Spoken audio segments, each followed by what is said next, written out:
Hey friend, come on in and get yourself comfortable. Pull that blanket up a little higher if you have got one nearby, because tonight I have a story that has been sitting with me for weeks now, and I have a feeling it is going to sit with you too. In the winter of 1944, an entire country was starving. Families in Holland ground up flower bulbs just to bake something they could still call bread, and by spring thousands had died of hunger. But inside one small hospital in the city of The Hague, something did not add up. A group of desperately sick children who had been wasting away for years, were suddenly getting better. While their whole nation collapsed, these particular kids were healing, and the doctor watching it happen had no idea why. Now, before we step into this one together, if you already feel that little pull of curiosity, it would mean a lot if you tapped that like button or hit subscribe, so more of these stories find their way to you. And I would honestly love to know, where are you tonight, and what time is it? Right where you're curled up watching this. Drop it in the comments. I go through every single one. Only do that, of course, if you are actually enjoying the ride so far. No pressure at all. Now go on, dim the lights if you can manage it, maybe click on a fan or some soft background hum gets settled in. And let's step into tonight's story together. Let's start in The Hague in the last stretch of autumn 1944. By then the western part of the Netherlands had turned into something more like a slow tightening trap than a country. German forces still held the region, even as Allied troops pressed in from the south. And when Dutch railway workers went on strike that September, hoping to slow the occupiers and help the Allied advance, the response was brutal and simple. Food transport into the western cities was shut down completely. No trains, no barges, no supply lines. Photographs from that season show streets that look almost frozen in place. Bicycles abandoned along the curb because there was no rubber left anywhere for tyres. Windows dark at night because there was no fuel left to light a single lamp. It is the kind of image that does not need colour to feel cold. Winter came early that year and it came hard. The canals froze solid. Coal ran out, so people burned furniture, floorboards, entire staircases just to keep one room warm. And food, real food, became something people spoke about the way you might speak about someone who had passed away. Sugar beets were boiled into a thin, bitter soup. And in more than one household, families dug up tulip bulbs from the frozen ground, ground them into a coarse, grainy flour, and baked them into something they still stubbornly called bread. It did not taste like bread. By most accounts, it tasted faintly of soap and wet cardboard, and people joked about it anyway in that dark, tired way you joke about something that is actually breaking your heart a little. Historians would later give this stretch of months a name, the Hunger Winter. Around 4.5 million people endured it. By the time liberation came the following spring, nearly 20,000 of them had starved to death. Mothers stood in food lines for hours in the freezing cold just for the chance at a few potatoes or a handful of sugar beets, then walked home to portion out meals so small they could fit in the palm of one hand. Entire families grew thinner together, week by week, watching each other change in ways that were hard to look at directly. And yet inside one hospital, in the middle of all of this, in a ward built for sick children, something strange was unfolding. Something that seemed to break every rule of what should have been true. The hospital was called the Juliana Children's Hospital, and the man who ran it was a paediatrician named Willem Dicker. Picture rows of small iron beds lined along a pale, cold-lit ward, windows taped against shattering glass, nurses moving quietly between children, too thin for their own nightclothes. It was not a gentle place to be a child that winter, and yet here among patients fighting for every calorie they could find, something was shifting in the very direction no one expected. Dicker himself was around 40 years old that winter. Quiet, precise, the kind of doctor who noticed the smallest inconsistency on a chart and simply could not let it go until he understood it. And that winter, Dicker was watching a small group of his patients' children with a wasting bowel disease that had puzzled doctors for generations, and instead of fading like the rest of the starving country around them, these children were gaining colour in their cheeks. Their bellies, once swollen and painful, were softening. The relentless, draining sickness that had stolen years from their childhoods was easing day by day. Picture that for a second. Outside those hospital walls, grown adults were collapsing from hunger in the street, and inside, a handful of desperately sick children were somehow getting stronger on almost nothing at all. For most doctors, this might have looked like a small, unexplainable mercy, the kind of thing you accept gratefully and never question too hard. But Dicker had already been circling this exact mystery for 12 years, and this unforgiving frozen winter was about to hand him the missing piece. Let's rewind for a moment back to 1932. That year, Dickie sat in the audience at a meeting of Dutch paediatricians listening to a colleague present his new wonder powder, a treatment he promised could ease the very same wasting bowel disease Dickie would later watch heal itself in that frozen ward 12 winters on. Doctors did not know its cause back then.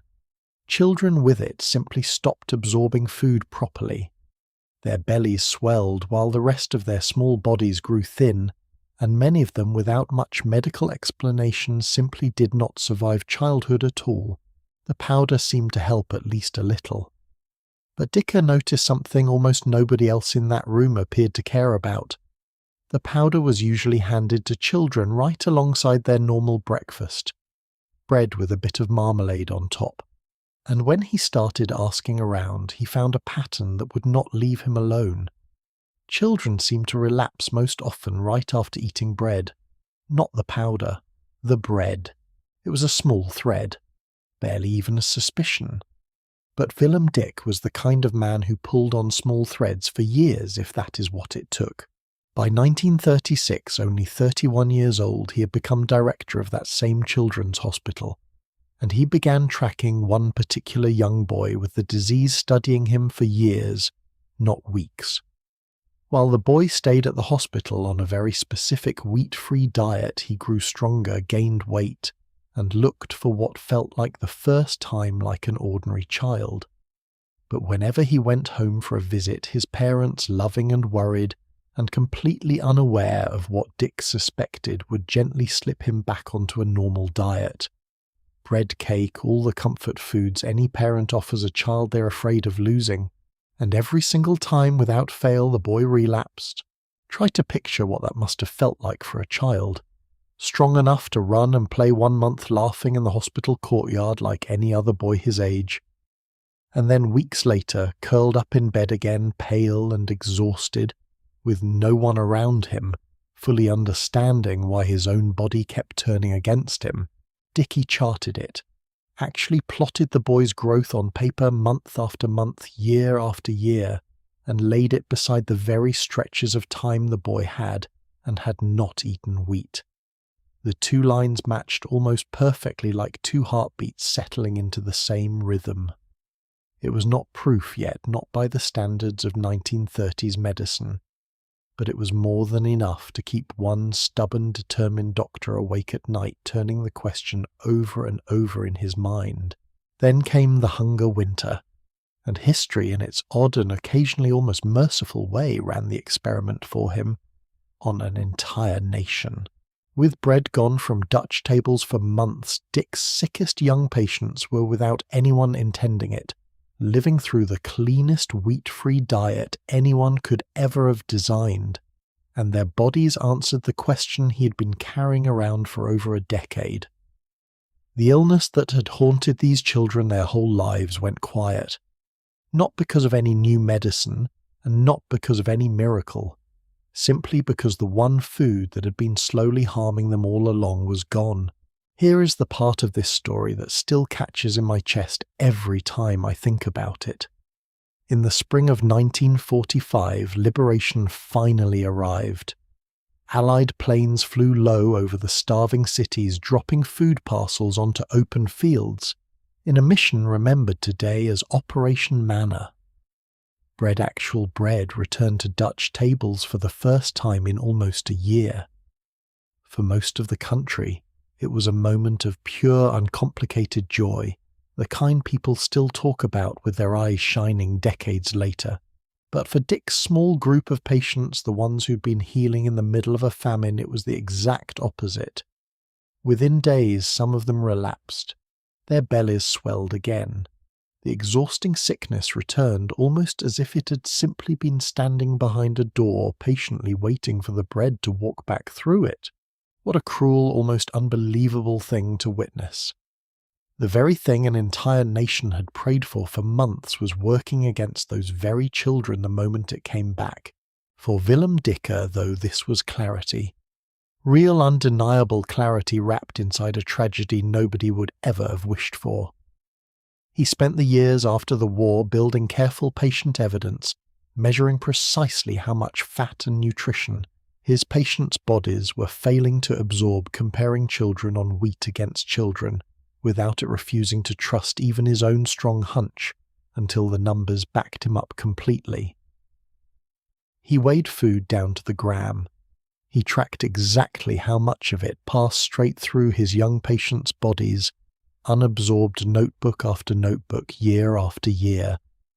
The kind of slow, unglamorous work that rarely makes it into the history books, but is usually the actual engine behind almost every real medical breakthrough. By 1952, working alongside a research team in England, he helped prove beyond argument what he'd first suspected from a plate of bread and marmalade 20 years earlier. Wheat protein, and specifically a component inside it called gluten, was the trigger behind a disease that had confused doctors for almost 2,000 years. There is something almost bittersweet about the fact that it took one of the darkest winters in modern Dutch history to finally answer a question that had been sitting unsolved in medical textbooks since long before Willem Dicker was even born. But something keeps pulling at me long after this chapter of the story ends.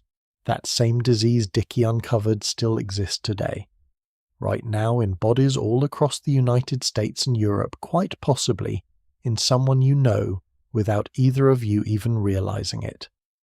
Modern medicine understands it far more clearly now. We know it is not simply an allergy or a food sensitivity, but something far stranger. The body's own immune system turning on itself the moment gluten enters the picture.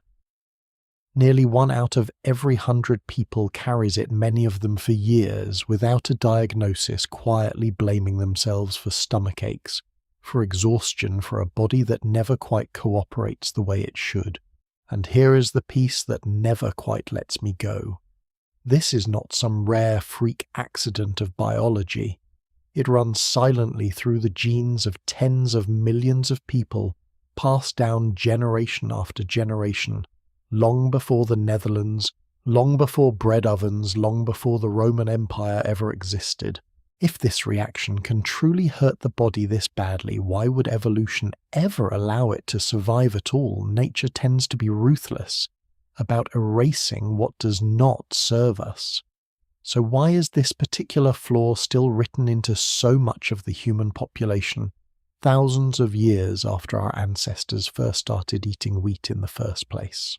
The answer, it turns out, is much older than Willem Dicky, older than The Hague, older than bread itself.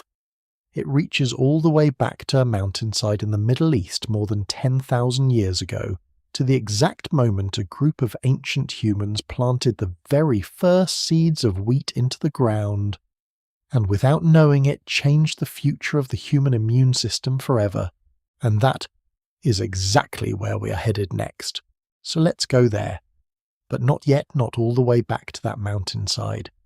First, I want you somewhere much smaller, much nearer to home, much stranger inside a single human body in the seconds, right after a bite of bread goes down.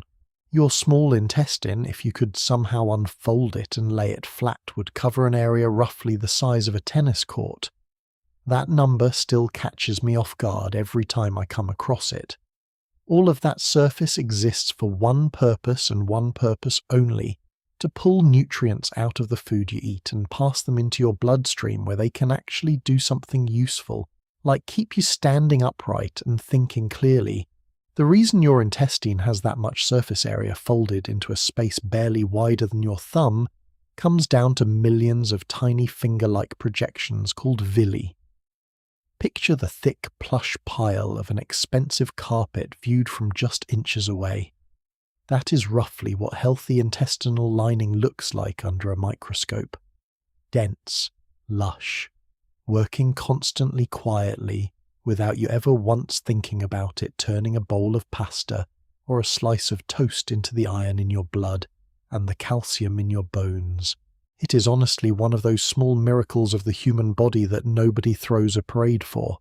You will never see a birthday card that says congratulations on your excellent intestinal lining, and yet every single day of your life it has been doing exactly this without a single thank you. Now here is what happens inside a body with celiac disease. The moment gluten, a protein found in wheat, barley and rye, reaches that lining, something goes badly wrong. In most people, gluten simply passes through digested along with everything else, causing no trouble at all. But in some people, the immune system mistakes a fragment of that protein for a genuine invader. Not a splinter, not a virus, an ordinary piece of bread, and it responds the way it would respond to any real threat. It sounds the alarm and it attacks, except the battlefield here is not somewhere abstract or distant. It is that lush, plush carpet lining your gut. Over months and years of repeated exposure, that thick, healthy lining gets ground down, flattened, worn thin, until in advanced cases it barely resembles carpet at all anymore under a microscope. More like a bald, threadbare doormat. Doctors have a specific name for this villous atrophy, and when it happens, the surface area a person needs to actually absorb nutrients from food collapses right along with it. A person can sit down to a full, generous meal, and their body can in every meaningful sense still be starving. So why does this happen to some people and not to everyone who eats a sandwich? This is where things get personal in the most literal sense possible. Because this reaction cannot happen at all, not even a little, unless someone happens to be carrying a very specific set of genes, the kind most people walk around with for their entire life without ever suspecting a thing. Scientists refer to this particular gene family as human leukocyte antigen genes, and you can think of them as your immune system's internal photograph album, a kind of wanted poster catalogue it uses to sort what belongs inside your body from what does not. Two specific versions known simply by the labels DQ2 and DQ8 are the ones responsible here, and they are not rare. Nearly a third of people with European ancestry carry one of them. Sit with that figure for a second. Nearly 1 in 3. If you're watching this from somewhere in the United States or across Europe, there is a real chance the very gene we are discussing right now is sitting inside your own cells or inside someone sleeping in the next room. But here is the detail that stops researchers cold every time they look closely at it. Out of everyone carrying that gene, only around 1% ever actually go on to develop celiac disease, which means carrying the gene is not the whole story. It is more like owning the gun without ever pulling the trigger. Something else has to happen, some other switch has to flip, and what that switch actually is and why it flips for some people and stays off for others remains one of the most hotly debated questions in modern immunology. One we're going to spend a great deal of time chasing later in this story. There is one more piece of this puzzle worth sitting with before we move on, because I think it is the piece that makes this particular disease feel so permanent, so unforgiving in a way a lot of other food troubles simply are not. Once that immune system learns to treat gluten as a threat, it does not appear to forget. There is no growing out of it the way a small child sometimes outgrows a dairy allergy. There is no slowly building up a tolerance over time the way you might get used to spicier and spicier food. The reaction once established seems to stay wired into the body for life. Even a trace amount crumbs left behind on a cutting board, a shared toaster. A sauce thickened with the wrong flour can be enough to set off that same defensive attack whether or not a person happens to feel it happening in the moment. Think of it almost like a security guard who was fooled once badly by someone wearing a convincing disguise. That guard does not simply shrug it off and move on with life. That guard remembers the exact face for the rest of their career and reacts instantly forcefully every single time it shows up again, no matter how small or seemingly harmless the encounter looks. There is a practical thread worth pulling on here too before we move any further. If you have a parent, a sibling, or a child who's been diagnosed with celiac disease, your own odds of carrying it climb sharply, somewhere in the neighbourhood of 1 in 10 compared with roughly 1 in 100 across the general population. Quick gut check, no pun intended. Do you happen to know whether anyone in your own family has ever been diagnosed with this, or simply lived for years with digestive troubles nobody could quite explain? That one detail might matter a great deal more than most people ever stop to consider. Now, if you have always pictured celiac disease as simply a stomach problem, you are far from alone in that, and also you are only seeing a small slice of it. Doctors who specialize in this condition sometimes describe it as something like a shapeshifter, because it rarely presents the same way twice. Yes, for some people, the signs are exactly what you would expect, bloating, cramping a digestive system in open rebellion. But for a striking number of others, the disease never announces itself in the stomach at all. Some people live for years with unexplained exhaustion, the kind no amount of sleep seems to fix. Others develop anemia that puzzles their doctor, low iron levels with no obvious cause, because damaged intestinal lining simply cannot absorb iron the way it should anymore. Some develop bone density loss decades earlier than expected because that same damaged lining struggles to absorb calcium and vitamin D properly. Some notice joint pain that drifts from specialist to specialist without ever getting a clear name attached to it. There is even a skin condition connected to this disease, one most people have never heard of, called dermatitis herpetiformis. It shows up as intensely itchy blisters, usually along the elbows, knees, or scalp, and despite living on the skin, it is triggered by the exact same underlying reaction happening deep inside the gut. Some people carry this version of the condition for years, moving from dermatologist to dermatologist, treating a rash that keeps returning without anyone ever connecting it back to a slice of toast. And for some women, the very first hint is something far more personal, unexplained difficulty getting pregnant, or a string of early miscarriages nobody can fully explain, until eventually someone finally thinks to test for this. There is a term doctors use for cases like the silent celiac disease. Silent not because nothing is happening.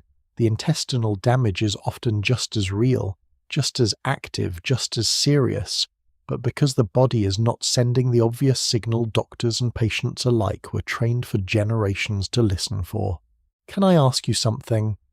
Have you ever felt worn down for no clear reason and simply assumed it was stress or bad sleep or just being an adult with too much on your plate? I am not telling you that is celiac disease. Almost certainly for most people watching this, it is not. But it is worth sitting with for a moment how easily an entire disease can hide in plain sight, dressed up as a dozen far more ordinary complaints. Here is another number that puts things into perspective. Researchers who study this condition often describe it using the image of an iceberg. In many countries, for every person who has actually been diagnosed with celiac disease, there may be another 3, 4, sometimes 5 people walking around with the exact same underlying condition, completely undiagnosed, living with a genuine autoimmune disease and having no idea whatsoever. In places where researchers have run large-scale screening programs testing entire populations, rather than only the people who show up already complaining of symptoms, the numbers that turned up were dramatically higher than doctors had assumed for decades. Finland offers a good example.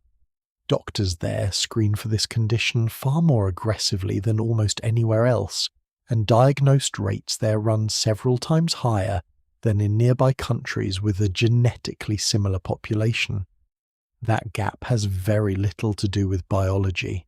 It has almost everything to do with simply choosing to look harder. Most cases, it turns out, never announce themselves loudly enough to get noticed on their own. Here is a detail that struck me while I was working on this one worth pausing on, especially given how many of you watching tonight are women. Across large population studies, women are diagnosed with celiac disease roughly 2 to 3 times more often than men. In some clinical groups, the gap is even wider than that. Women also tend to be diagnosed younger and tend to report a longer, more varied list of symptoms once they finally are. Nobody has landed on one single tidy explanation for why.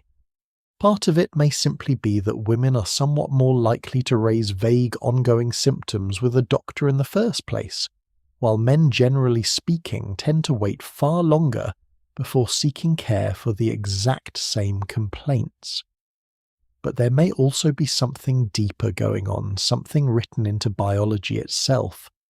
Autoimmune conditions, in general cases where the immune system turns against the body's own tissue, already skew heavily female across the board, and celiac disease is far from the only example. Some researchers suspect a connection to hormonal differences, or to subtle variations in how male and female immune systems are built and regulated from birth onward. It remains honestly an open question one science has not fully settled.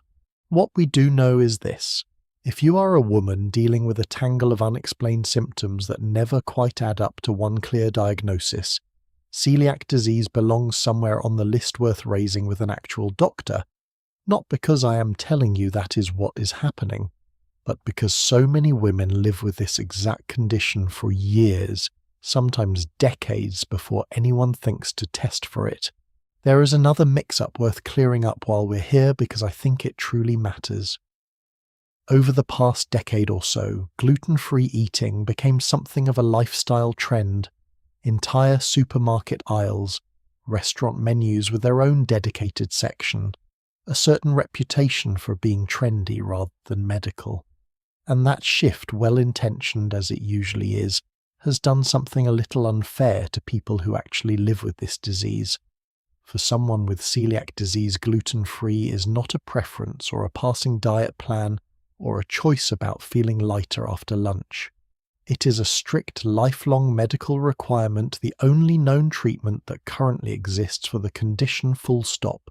A single crumb can be enough to trigger that immune reaction and start the damage all over again.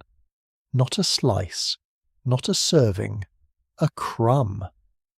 This is why people with celiac disease often ask restaurant staff pointed questions about shared fryers and cutting boards that can seem to an outside observer almost excessive. It is not excessive. It is the difference between a normal evening out and weeks of pain and exhaustion afterward. Meanwhile, non-celiac gluten sensitivity is a real separate condition, entirely one where gluten causes real discomfort without the same autoimmune attack or intestinal damage.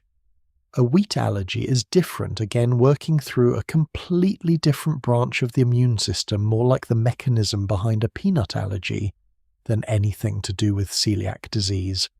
3 distinct conditions frequently lumped together under one increasingly vague umbrella term, which, if you happen to be one of the millions of people actually living with celiac disease, must be a special kind of exhausting.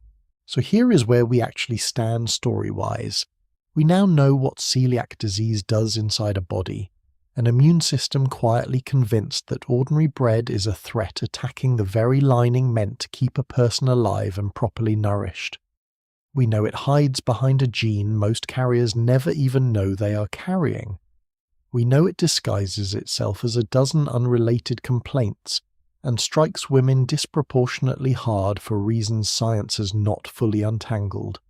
And we know once it takes hold, it does not let go. None of that on its own is even the strangest part. The strangest part is this. Somewhere around a third of the people reading a comment section under this very video, if the numbers hold true, are carrying at least one copy of that gene right now, quietly, harmlessly, in almost every case. A silent passenger riding along in the blood doing absolutely nothing most of the time. It has been passed down parent to child for far longer than anyone in your family tree could ever begin to trace. But none of that answers the real question sitting underneath all of it. If a gene like this causes real measurable harm, if it can drain a person's iron, weaken their bones, complicate their ability to have children, why would evolution, usually so ruthlessly efficient at erasing anything that hurts our odds of survival, allow something like this to persist for thousands upon thousands of years? To answer that, we cannot stay here inside a modern hospital or a modern kitchen. We have to go back. Back past every bakery, past every wheat field most of us have ever laid eyes on. Back to the very first moment a human being ever looked at a wild grass growing along a hillside and decided for reasons that would end up slowly reshaping the human body itself to plant it. Before we get anywhere near that field, that seed, that single decision that changed everything, I want to slow down for a moment and sit inside a version of humanity most of us rarely picture clearly at all. Try to imagine the span of human existence as a single ordinary day, 24 hours, midnight to midnight. If you mapped the whole story of our species onto that clock, agriculture, farming, wheat fields, bread ovens, all of it would not appear until somewhere around 11:54 at night. Everything before that single stretch of 6 minutes, the entire rest of the day, belongs to something else completely. A version of being human built around movement, around foraging, around learning a landscape the way you or I might know a familiar room in the dark. Sit with that clock for a moment. Breakfast on this scale is still hunting and gathering. Lunch is still hunting and gathering. The entire working afternoon, evening dinner, the after-dinner hours, right up until you would normally be thinking about turning in for the night, all of it still hunting and gathering. Bread does not show up until you are already brushing your teeth, practically climbing into bed. For roughly 2 million years, give or take, before anyone ever placed a seed in soil on purpose, human beings and their ancestors lived as hunters and gatherers. Small bands, usually a few dozen people, following animals, following seasons, following rivers that told them where food would be next month and the month after that. No fixed address, no granary, no single crop standing between an entire community and starvation. Picture one of these groups moving through a valley at dawn, children trailing behind adults who are already learning the ground for signs, broken stems, animal tracks pressed fresh into damp soil, the particular hush of birds that means a predator passed through recently. Nothing here is passive. Every meal is the product of knowledge accumulated over a lifetime and passed down patiently from someone older to someone younger, the way you might have once learned to ride a bicycle, except the stakes were considerably higher than a scraped knee. By evening, that same group settles somewhere with water nearby, a fire gets built, and whatever the day produced gets shared out among everyone present, not divided strictly by who caught or gathered what, but by who is hungry, who is old, who is small enough to still need help reaching a portion. Anthropologists who study surviving hunter-gatherer societies today describe this kind of sharing as nearly universal among them, a practical insurance policy against the very real chance that tomorrow's hunt comes back empty-handed. It is worth remembering whenever modern conversations turn to instinct and self-interest, as though they were the whole of human nature, that generosity of this particular structured kind kept our species alive for a very long time. And here is the detail worth sitting with. What these people ate on any given week bore almost no resemblance to what most of us eat today. There is no single perfectly preserved hunter-gatherer diet we can point to and say this is exactly what our ancestors ate full stop. That is far too tidy a claim for a species that spread across nearly every climate on Earth, from frozen coastlines to dense rainforest to open savanna. But researchers studying the closest living approximations we have left, communities like the Hadza of northern Tanzania, have documented something that puts our modern eating habits into a strange, almost uncomfortable new light. The Hadza move through roughly 600 different species of plants and animals over the course of a year. 600. Tubers pulled from the ground with a digging stick, wild berries, baobab fruit cracked open for its powdery, tangy pulp, honey, which they will climb astonishing heights to reach smoke and all, because a colony of angry bees is apparently a reasonable price to pay for something that sweet. Small game birds mostly, along with the occasional larger animal that turns a good week into a great one. Meat makes up somewhere around a third of what they eat, calculated across an entire year, with the rest coming from the kind of plant diversity most of us would struggle to name even a dozen examples of, let alone 600. Researchers who have studied the Hadza microbiome, the enormous population of bacteria living inside their digestive tract, found something that lines up almost perfectly with what you would expect from that kind of diet. Compared with people living in industrialized cities in Italy, the Hadza carry a noticeably richer, more varied population of gut bacteria, and that population actually shifts with the seasons expanding when certain foods become available, contracting when they do not. Their internal ecosystem is in a very real sense still in an active conversation with the landscape around them. Most of ours stopped having that particular conversation a long time ago. Now compare that just for a second with an average week for most people watching this. A rotation of maybe 20 or 30 different foods, if we are being generous, built largely around a small handful of dominant crops: wheat, corn, rice, soy, potato. Most of what lines a modern grocery store, when you trace the ingredients back, far enough funnels down into an almost absurdly narrow set of plants.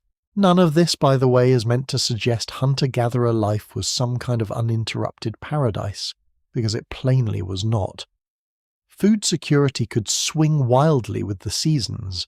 A stretch of bad luck, a drought, a herd that migrated somewhere unexpected could mean real, dangerous hunger lasting for weeks. Average life expectancy, once you factor in high rates of infant mortality, was considerably shorter than what most of us quietly take for granted today. This is not a story about one era of human history being simply better than another, and I want to be careful not to leave you with that impression. It is a story about exposure, about the sheer breadth and unpredictability of what entered the human body across an enormous stretch of time compared with what would eventually permanently replace it. Here's a question worth asking yourself honestly. If someone handed you a piece of paper right now and asked you to list every single food you had eaten in the past 7 days, how long do you think that list would actually be? For most of us, it is a shorter, more repetitive list than we would probably like to admit. That narrowing did not happen by accident, and it did not happen quickly. It happened over thousands of years, and it started at the exact moment we are heading toward in this story. But before we arrive there, there is one more piece of the puzzle worth putting in place, because it complicates a popular assumption people often make about all of this, myself included, until I looked into it properly.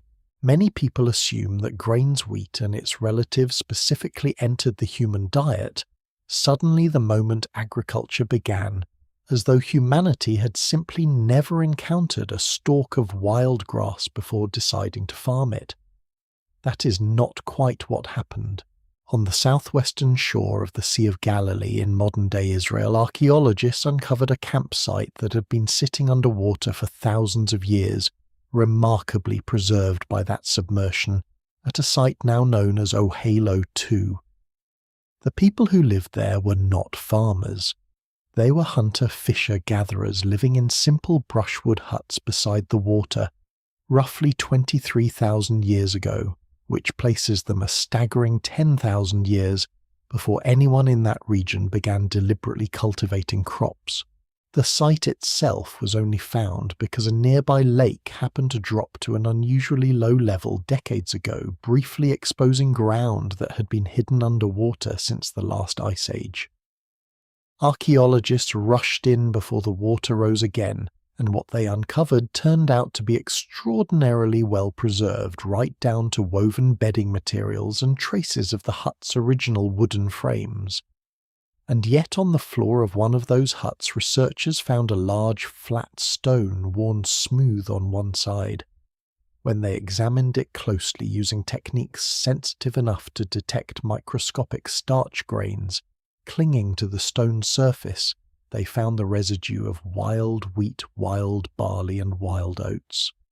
This was quite simply the oldest known evidence anywhere on Earth of humans deliberately grinding cereal grains into something more digestible, more usable, more like food in the modern sense.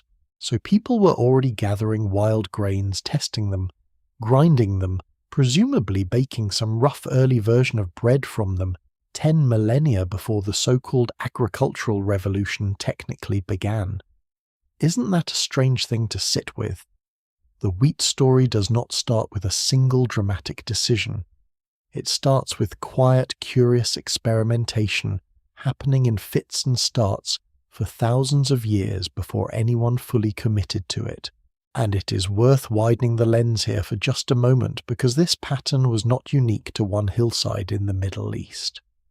Around the same broad window of time, give or take a few thousand years, entirely separate groups of people, with no contact with one another whatsoever, were experimenting their way toward the exact same idea in completely different corners of the planet. Communities in what is now China were beginning to cultivate rice and millet. Communities in Mesoamerica were slowly coaxing a scrawny wild grass called teosinte into what would eventually become corn. Farther south in the Andes, people were beginning to cultivate the potato. In parts of New Guinea, taro and bananas. Nobody was copying anyone else. There was no shared blueprint passed hand to hand across oceans. And yet again and again in isolated pockets scattered across the globe, human beings arrived at strikingly similar solutions to the same underlying pressure. That, to me, says something important. This was not one isolated decision made by one unusual group of people. It was more like something baked into the situation itself, a door that human societies kept independently discovering was there, once conditions lined up in just the right way. But here is the distinction that actually matters for everything we are building toward in this story, and I think it is the detail most casual retellings of this history tend to miss entirely. At Ohalo, 2 wild grains were one ingredient among more than 140 different plant species those people were gathering and eating, a seasonal option. One voice in a very large chorus, alongside fish pulled from the Lake Gazelle wild fruit, and whatever else the surrounding landscape happened to offer that particular month.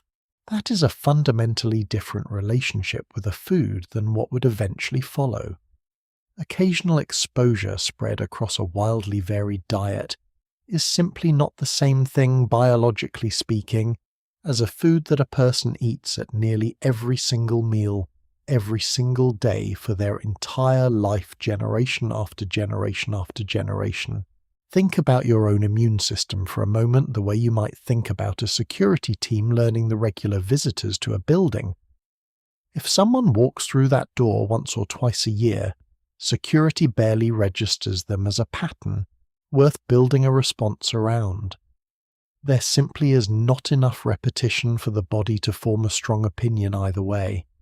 But if that same person shows up every single morning without fail, day after day, year after year, an entirely different kind of relationship starts to form, whether that relationship turns out to be trust or, in certain unlucky cases, suspicion. Repetition in biology, as much as in life, tends to be the thing that turns a stranger into either a familiar friend or a marked face. That distinction, occasional guest versus daily fixture, is going to matter more than almost anything else in the chapters of this story still ahead of us. There is something else. The archaeological record hints at something we will return to properly later, so I will only leave it here as a small quiet flag planted in the ground. When researchers examine the skeletons of people who lived just before farming began and compare them with skeletons from communities that adopted agriculture, a few generations later they do not always find the story of progress you might expect. In more than a few cases, people actually appear to have grown slightly shorter. Some show more dental problems, tiny bands of interrupted growth in their tooth enamel that form whenever a body endures a period of real hardship, illness, or hunger during childhood. Some show more evidence of seasonal hunger, more signs of physical stress written directly into bone. And this is not a one-off finding from a single dig site somewhere. Archaeologists have documented some version of this same pattern in skeletal remains from the Eastern Mediterranean, through parts of Europe and across the Americas, in nearly every region, where researchers have had the chance to compare populations on either side of that same transition. Whatever agriculture gave early farming communities, and it clearly gave them something significant, since none of us would exist without it, it did not arrive free of cost.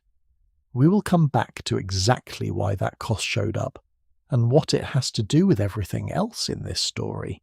But for now, simply notice that the trade was never as one-sided as it is often made to sound. I will admit, doing the reading for this one left me with a strange kind of respect for people I will truly never meet and never fully understand. There is something almost humbling about realizing that the human body sitting in front of you right now, whatever you happen to be doing while you listen to this, was shaped almost entirely by an enormous, sprawling stretch of time, defined by variety, unpredictability, and constant movement. Not by convenience, not by routine, certainly not by anything resembling a drive-through window. Somewhere in your own body tonight, quietly doing its job without asking for credit, is a set of instincts and systems built across that entire stretch of time-tuned, generation after generation, to a world of 600 different foods, unpredictable seasons, and rare occasional contact with anything resembling a grain. That version of you did not vanish. It is still in there underneath the version of you that orders the same 3 lunches on rotation and barely thinks twice about it. And then, in a comparatively tiny sliver of that same timeline, everything started to change. Not everywhere at once and not overnight, but it changed permanently in a handful of specific places on Earth, where people began paying very careful attention to a particular kind of wild grass. One of those places sat at the base of a hill in what is now southeastern Turkey, near a mountain range where wild wheat still grows today, largely unnoticed by anyone who is not specifically looking for it. And it is there, on that unremarkable hillside, that our story is about to take its next quietly enormous turn. That hillside does have a name, and it deserves one, because almost nothing else on Earth has quietly rewritten human history the way this particular patch of ground has. Locals call it Göbekli Tepe, which translates roughly to Potbelly Hill, on account of its soft, unremarkable curve rising out of the landscape near the city of Şanlıurfa in southeastern Turkey. For most of the 20th century, nobody thought twice about it. A survey team from the University of Chicago actually walked right across it. Back in the 1960s, glanced at a few broken stone fragments poking out of the ground, and wrote the whole thing off as an unremarkable medieval graveyard. They packed up and moved on to something more promising.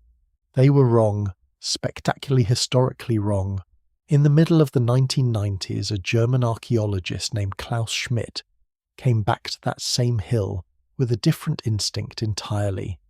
Something about the site nagged at him. He started digging carefully, patiently, and what came up out of that ground did not just rewrite a footnote in some academic journal, it rewrote the opening chapter of the entire human story. Buried beneath that soil were rings of massive limestone pillars, some standing taller than a 2-story building, some weighing as much as a loaded truck arranged in careful circles, and carved with animals frozen mid-motion across their surfaces. Foxes, scorpions, vultures with wings half spread, wild boar, snakes coiling down the length of a stone the size of a small bus. Nothing about this was crude or accidental. Someone had planned this, someone had organised dozens, maybe hundreds of other people to quarry, carve, drag and raise these stones, and someone had cared enough about what they represented to do it with real deliberate artistry. Try picturing the sound of it for a moment. Not silence the way we tend to imagine deep prehistory, but noise. Chisels striking stone for hours on end, ropes creaking under the strain of dragging a multi-ton pillar across open ground, with nothing but human muscle, and at best a few logs to roll it over. Voices calling out rhythm to keep dozens of people pulling in unison. This was not a quiet, accidental little pile of rocks. It was a construction site loud and deliberate run by people history had, until fairly recently, assumed were simply too busy surviving to organise anything of the kind. Here is the part that should truly stop you in your tracks, because it certainly stopped an entire field of archaeology in its tracks. This complex was built somewhere around 11,500 years ago. That makes it roughly 6,000 or 7,000 years older than Stonehenge. Older than the pyramids at Giza by a wider margin than the pyramids are older than us. Older than writing, older than pottery, older. And this is the detail that matters most for where our story is going tonight than agriculture itself. The people who built it were still hunters and gatherers. Can you sit with that for a second, because it took the archaeological world quite a while to sit with it properly. For most of the 20th century, historians assumed a fairly tidy sequence of events. First, humans figured out farming. Farming produced surplus food. Surplus food freed some people from constantly hunting and gathering, which gave them time to build things, organise religion, invent hierarchy, raise monuments to whatever they worshipped.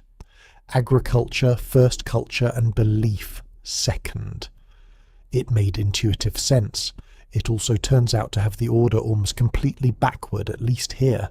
Around this hilltop there are no houses, no hearths worn smooth from years of daily cooking, no trash pits filled with the ordinary debris of permanent village life. What there is instead is an enormous amount of animal bone, tens of thousands of fragments, and every single one of them in the earliest layers comes from wild game. Gazelle, wild sheep, wild boar. Not one domesticated animal bone turns up down at that depth.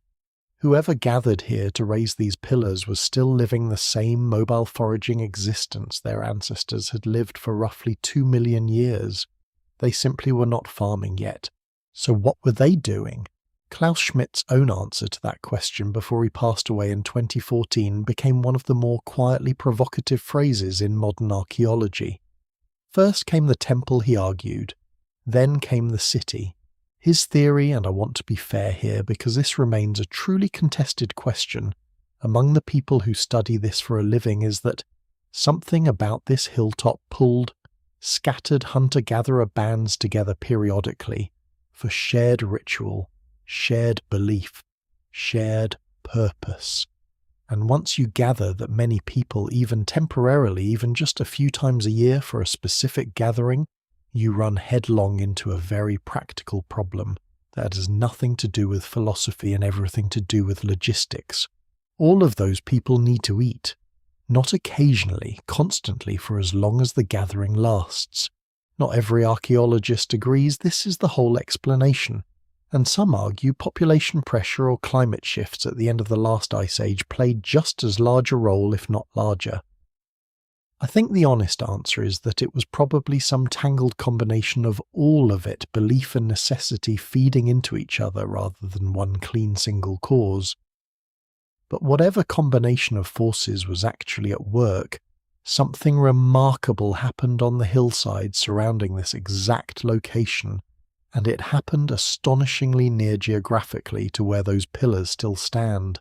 Because it turns out this region was not chosen at random by wheat either. Decades after Schmidt began his excavation, a separate team of geneticists went looking for the true ancestor of one of the very first wheat varieties humans ever domesticated, a small tough grain called einkorn. They compared the genetic fingerprint of modern cultivated einkorn against wild einkorn populations, still growing largely unnoticed across the region.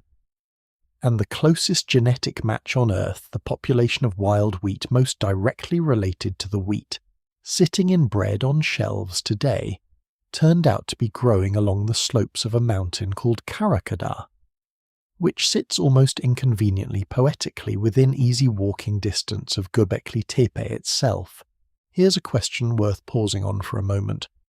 What are the odds that the oldest known monumental gathering place built by human hands and the literal birthplace of one of humanity's first domesticated crops would turn out to sit practically next door to each other? Coincidence is possible, but I will admit personally that theory feels like it is straining rather hard to stay standing. There is one more detail about this hilltop worth sitting with before we move forward, because it has never fully been explained and I doubt it ever will be. At some point roughly 1,000 years after construction began, the people using this site did something almost nobody expects when they first hear about it. They buried it. Deliberately. Enclosure after enclosure was intentionally filled in with rubble-packed earth and debris sealing those carved pillars away from daylight for the next 11,000 years, until Klaus Schmidt's team finally uncovered them again. Nobody knows exactly why. A change in belief, perhaps. A final ritual the way a congregation might formally deconsecrate an old building rather than simply abandon it. Whatever the reason, that burial is very likely the only reason those pillars survived intact into the present day at all, undisturbed by weather looting or the slow erosion of thousands of years above ground. In an odd way, an act meant to shut this place away from the world ended up preserving it well enough for us to be discussing it in detail right now. Now let's talk about what domestication actually required mechanically, because I think this is the piece that tends to get flattened into a single sentence in most retellings, when the reality is far stranger and far more patient than that. Wild wheat has a built-in survival strategy. When the seed head ripens, the little stem holding each individual grain, called the rachis, becomes brittle and simply shatters, scattering seeds across the ground before anyone or anything can gather them. From the plant's point of view, this is smart design. Scattered seeds mean a scattered, resilient next generation. From a hungry human's point of view, it is a nightmare. Imagine walking for an hour to reach a stand of wild grain, only to have half of it crumble and fall uselessly into the dirt the moment you touch it.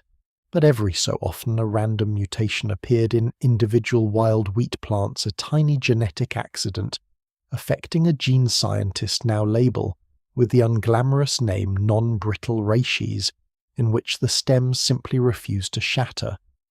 For the wild plant itself, this mutation was more like a disability than an advantage. Its seeds stayed locked in place, unable to scatter and spread on their own, which in the wild would eventually be a genetic dead end. But to a human gathering grain by hand, that exact same plant was suddenly dramatically easier to harvest. The seed stayed put long enough to actually be collected, and so without anyone alive at the time understanding a single word of modern genetics, people simply kept gathering generation after generation disproportionately from the plants that had not already shattered and spilled their seeds onto the ground before they arrived. Some of those seeds inevitably fell near camp, or were deliberately pressed into disturbed soil right where people were already living and gathering. Slowly, patiently, without a single conscious decision that any one person could point to, an entire population of wheat began shifting toward this so-called floor. This did not happen in a single dramatic season. Archaeological evidence from grain deposits across this region shows the proportion of this non-shattering type climbing gradually over roughly 2,000 to 3,000 years, not as an overnight invention, but as an extraordinarily slow, almost accidental partnership between two species who had no idea they were reshaping each other permanently. I find something quietly moving about that timeline, honestly. We tend to imagine agriculture as a single light bulb moment, some ancient genius standing in a field having a eureka realization. The truth is more like an extremely long, patient, largely unconscious negotiation carried out across dozens of generations who each only ever saw their own small slice of it. And once that negotiation had run its course, something had fundamentally shifted in a way that reaches quite directly into the subject of everything we have been building toward tonight. Remember what we established earlier about the deep human past. Wild grains, when our ancestors touched them at all, were one voice among a chorus of over 100 foods gathered occasionally seasonally, alongside everything else the land had to offer. That relationship was about to end, at least for the communities settling into this new way of life. Once wheat could be reliably harvested, stored through winter, in dedicated pits and containers, and replanted deliberately the following season, it stopped being one option among many. It became the anchor. The reason a family stayed rooted to one particular patch of ground instead of following the herds. The reserve that meant survival during a lean season instead of starvation. And crucially, the thing eaten not once or twice a year, but constantly daily as the increasingly central pillar of an entire way of living. That is the trade our distant ancestors made, whether they fully understood they were making it or not. They exchanged the sprawling, unpredictable diversity of the nomadic world, the 600 different foods, the constant movement, the freedom to simply walk somewhere else, when a season turned unkind for something new. Stability surplus the ability to gather in large numbers and build something as astonishing as those stone circles on that hilltop. I think about that trade more than I probably should. There is a version of this story where you could frame it as a downgrade, trading a rich, varied, wandering existence for the repetitive grind of tending the same field year after year. And there is another version where you frame it as one of the boldest gambles our species ever took, betting an entire way of life on a single grass with a broken seed dispersal mechanism, on the promise that staying put might eventually beat moving around forever. Both versions are true at once, which is, I think, the most honest way to describe almost any major turning point in human history. Nothing about this was a straightforward upgrade. It was a bargain made in stages by people who could not possibly have seen the fine print. And in that exchange, one particular protein tucked inside a grain that had barely brushed against the edges of the human diet for nearly 2 million years suddenly found itself sitting at the center of the plate meal after meal for the rest of a person's life and their children's lives and their children's children's lives, stretching forward into a future none of them could have imagined. Nobody at Göbekli Tepe could have known what that shift would eventually mean, written into the bodies of their descendants thousands of years later. They were simply trying to solve an immediate practical problem: how to feed everyone gathered on that hilltop, honoring whatever it was they had traveled so far to honor. In a strange way, the earliest known cathedral on Earth may have been built in part by people worrying about catering. Somewhere in there is a joke about the world's first event planner accidentally changing the course of human biology, and I am choosing to believe they would have appreciated it. I think there is something worth sitting with in that image. A species reaching upward toward meaning, toward gods, toward something larger than any single life, and accidentally, in the process of feeding that impulse, quietly rewriting its own biology for every generation that would follow. Ask yourself honestly the next time you are cooking dinner for people you love whether you are fully aware of every consequence that meal might set in motion generations from now. Probably not. Neither were they. That is not a failing. It might just be what it means to be human building towards something bigger than you can see the edges of. That rewriting would not announce itself for thousands of years. Not in this story, not yet. But somewhere out there in a body belonging to someone who had never seen this hillside, and never would the very first sign that something had gone wrong was eventually going to surface, and someone was finally going to have to try to explain it. In the year 2008, on a stretch of Tuscan coastline near a town called Ansidonia, a team of archaeologists carefully lifted a skeleton out of the ground that had been waiting there for roughly 2,000 years. The site itself, Cosa, had once been a working Roman port town, its harbour long since silted over its streets, reduced to low stone foundations resting under the Italian sun. Excavations there had been ongoing for decades by the time this particular burial came to light, one grave among many tucked into a cemetery on the settlement's edge, where generations of ordinary Roman families laid their dead to rest, looking out toward the same glittering stretch of Mediterranean coastline that still draws travellers today.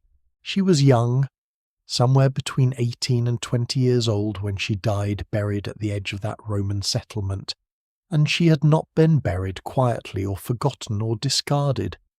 Gold and bronze jewellery rested with her in the earth, the kind of grave goods that tell archaeologists fairly reliably that this was not a person struggling at the ragged edge of poverty. Someone had loved her.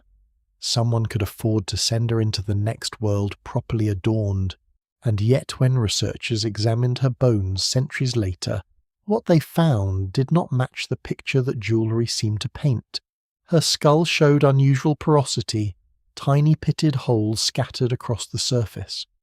Her thigh bone showed signs consistent with the body straining unsuccessfully to manufacture enough healthy blood. Faint horizontal bands were etched into what remained of her teeth, a kind of biological scar tissue that forms only when a growing body endures real repeated physical crisis during childhood. She was shorter than would be expected for someone of her background. Every marker researchers know how to interpret in old bone pointed toward the same conclusion.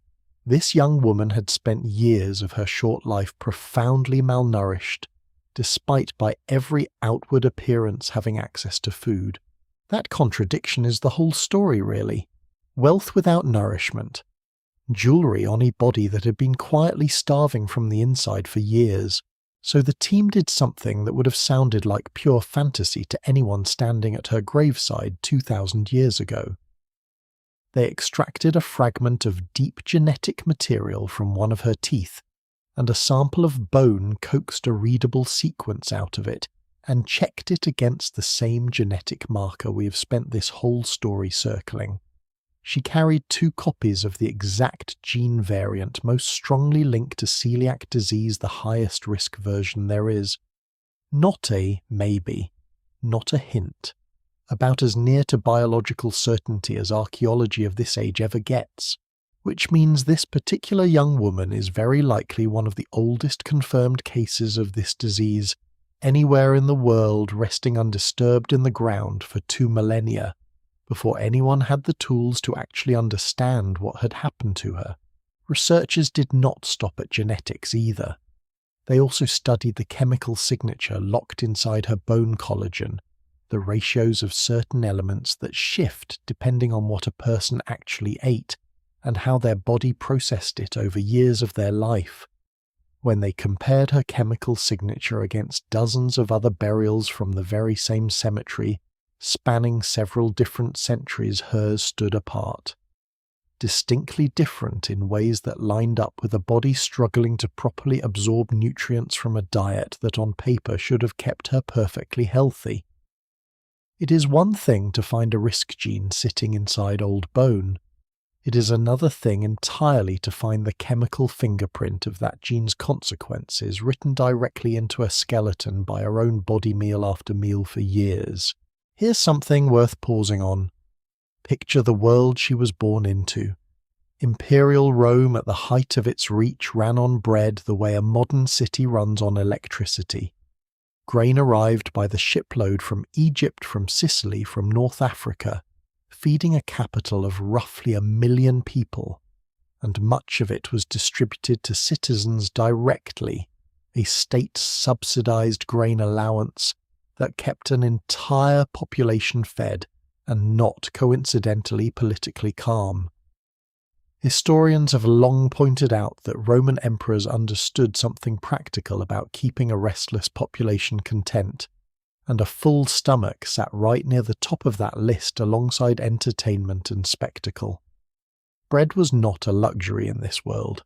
It was not even really a choice.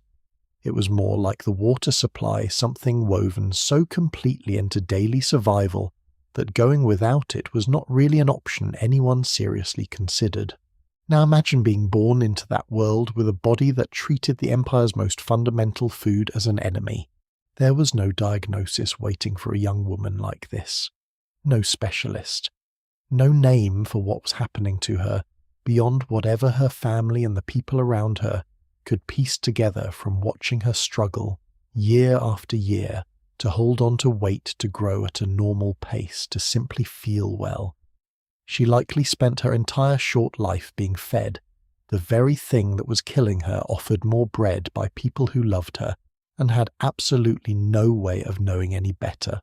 Have you ever loved someone enough to feed them, care for them, do everything you possibly could for them, only to find out later that some small piece of what you were doing was working against you the whole time? That is essentially what I imagine her family lived through without ever having the language to understand it that way. I find that detail almost unbearably sad, if I'm honest with you. Not dramatic sad, the kind you find in a tragedy written for effect. Just quiet, ordinary sad. A family doing exactly what any loving family would do, and that love filtered through the one food nobody in that world could have imagined avoiding, may have been slowly working against her the entire time. She was not, though, entirely alone in her era, because somewhere else in the ancient world someone was actually starting to notice a pattern. His name was Archaeology, and he came from Cappadocia, a rugged region in what is now central Turkey, not so terribly far in the grand geography of the ancient Mediterranean world from the very hillsides where wheat itself had first been coaxed into cultivation thousands of years before his own birth. Historians place him somewhere in the 2nd century of the Common Era, though scholars still argue over the exact decade since so little about his personal life survived alongside his writing. His original text survived only barely the way so much ancient writing does, copied and recopied by hand across centuries of monks and scholars who had no particular reason to prioritize one obscure medical treatise over countless other manuscripts competing for scarce parchment and scarcer time. It would not reach English-speaking readers in any real accessible form until the middle of the 19th century, when a translator finally rendered his Greek into a language modern doctors could actually study. Which means, oddly enough, that the world spent almost as long forgetting Archaeology's original observation as it did waiting for anyone to properly explain what he had observed in the first place. What did survive remarkably was a body of medical text describing a condition he called in his native Greek Celiacos. It translates roughly to something like suffering of the belly or the state of the abdomen, and if that word sounds oddly familiar, it should. Strip away nearly 2,000 years of a language drifting slowly through Latin and into English, and that same Greek root is sitting hidden inside the word we use for this exact disease today: celiac, a linguistic fossil more or less still lodged in modern medical vocabulary. Archaeology described adult patients suffering from persistent, exhausting diarrhea, alongside a slow, visible wasting of the body weight simply melting away, despite whatever food they were eating. He was working, remember, centuries before anyone understood germs, let alone genetics, let alone the immune system's ability to turn against the body's own tissue. Ancient medicine explained illness through a framework of 4 bodily humours: blood, phlegm, black bile, and yellow bile, and disease in that worldview was a matter of these substances falling out of balance. Archaeus, working entirely within that framework, concluded that his patients were suffering from a deficiency of what he called internal heat, a kind of failure of the digestive organs to properly warm and process food. If that sounds a little quaint to modern ears, it is worth remembering this was not some fringe idea from an isolated crank.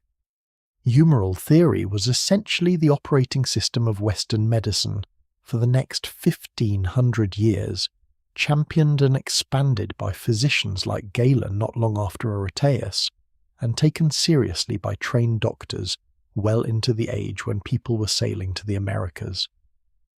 An entire civilization's worth of otherwise brilliant medical minds spent well over a millennium treating illness by trying to rebalance invisible bodily fluids nobody could actually see or measure. It is easy to laugh at that from where we're standing now with microscopes and blood panels and genetic sequencing at our disposal. It is worth remembering, though, that people several centuries from now will very likely look back at some confident piece of today's medicine with that exact same amused disbelief. Can I be honest about how I feel reading the explanation now? Part of me wants to smile a little, because a deficiency of internal heat sounds almost sweetly antique to modern ears, the kind of phrase that belongs in a fairy tale rather than a medical text. But underneath that outdated language is something I find truly impressive.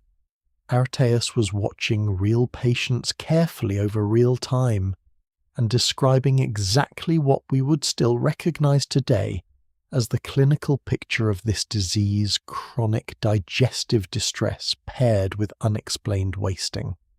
He had the symptoms right. He simply had no possible way in his moment in history of reaching the actual cause hiding underneath them. His prescribed treatment followed logically from his theory, even if it could never have worked. Rest. Fasting to give an overtaxed digestive system a chance to recover.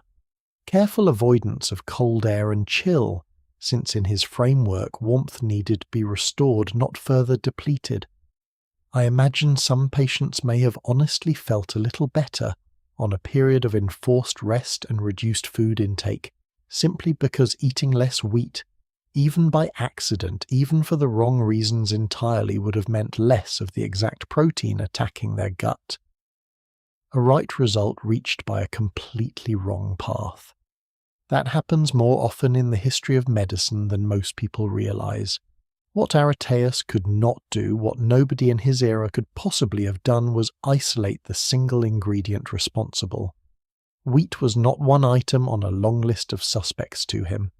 Wheat was simply food itself, the base layer beneath nearly every meal in the world he lived in.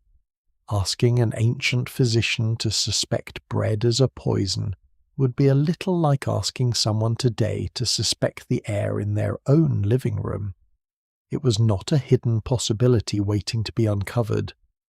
It was the invisible backdrop everything else was measured against. And here is the part of this story I think deserves real attention, because it says something honest about how medical knowledge actually accumulates over time. Archaeus was not a fool, and he was not working in a vacuum of curiosity or care. He observed correctly. He documented carefully. He treated his patients thoughtfully within the boundaries of everything his civilization understood about the human body. And still, the true answer sat completely outside his reach, not because he lacked intelligence, but because he lacked a piece of information nobody on Earth possessed, yet a piece that would not arrive for nearly 18 more centuries. Doesn't that reframe how we should think about scientific progress? We tend to imagine understanding as something that simply accumulates patiently, generation after generation, each physician adding one small brick on top of the last, and in a sense that is true. But it is also true that entire centuries can pass with brilliant, careful, dedicated people, staring directly at the correct symptoms, writing them down, accurately treating patients with real compassion, and still missing the single thread that would have unravelled the whole mystery, simply because the tools required to see it had not been invented yet. There is a particular kind of humility in that one I think is worth sitting with for a moment rather than rushing past. It would be easy to look back at Archaeus and feel a small flicker of superiority, the comfortable kind that comes from already knowing the answer to a question someone else spent their whole career failing to solve. But he was not failing from carelessness. He was standing at the absolute edge of what his civilization could see, straining as hard as any of us would strain in his position, and simply running out of horizon. I suspect most of what we confidently believe today will look exactly the same way to someone standing 2,000 years in our own future. After Archaeus, the trail does not go completely cold, not entirely. Other physicians across the following centuries occasionally mention conditions that sound remarkably similar. Chronic wasting, persistent digestive collapse patients who simply could not seem to hold on to nourishment no matter how much food surrounded them. Some of these accounts drift in from unexpected corners of the medieval world, brief puzzled entries buried inside much larger medical texts devoted to entirely different concerns. But nobody manages to connect the dots any further. No one isolates wheat. No one questions bread. The disease that silently ended the life of a young woman on the Tuscan coast, and that Archaeus carefully documented in Cappadocia, essentially vanishes back into medical confusion for a very long stretch of human history, resurfacing occasionally in old texts described under different names, treated with different remedies, understood by no one. Think about the sheer scale of that silence for a moment. Empires rise and collapse.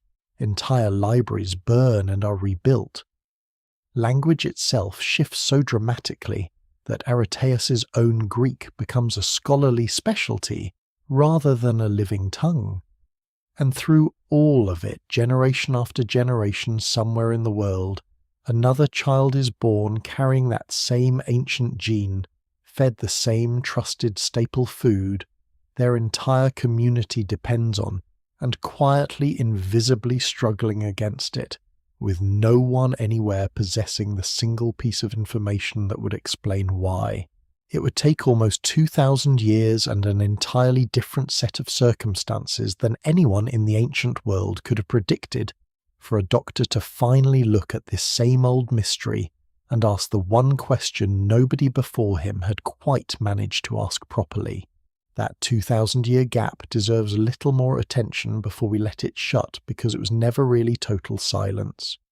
It was more like a series of faint scattered signals sent out across the centuries by people who noticed something was wrong, wrote it down as carefully as their era allowed, and then watched their observations sink back into obscurity almost as quickly as they surfaced.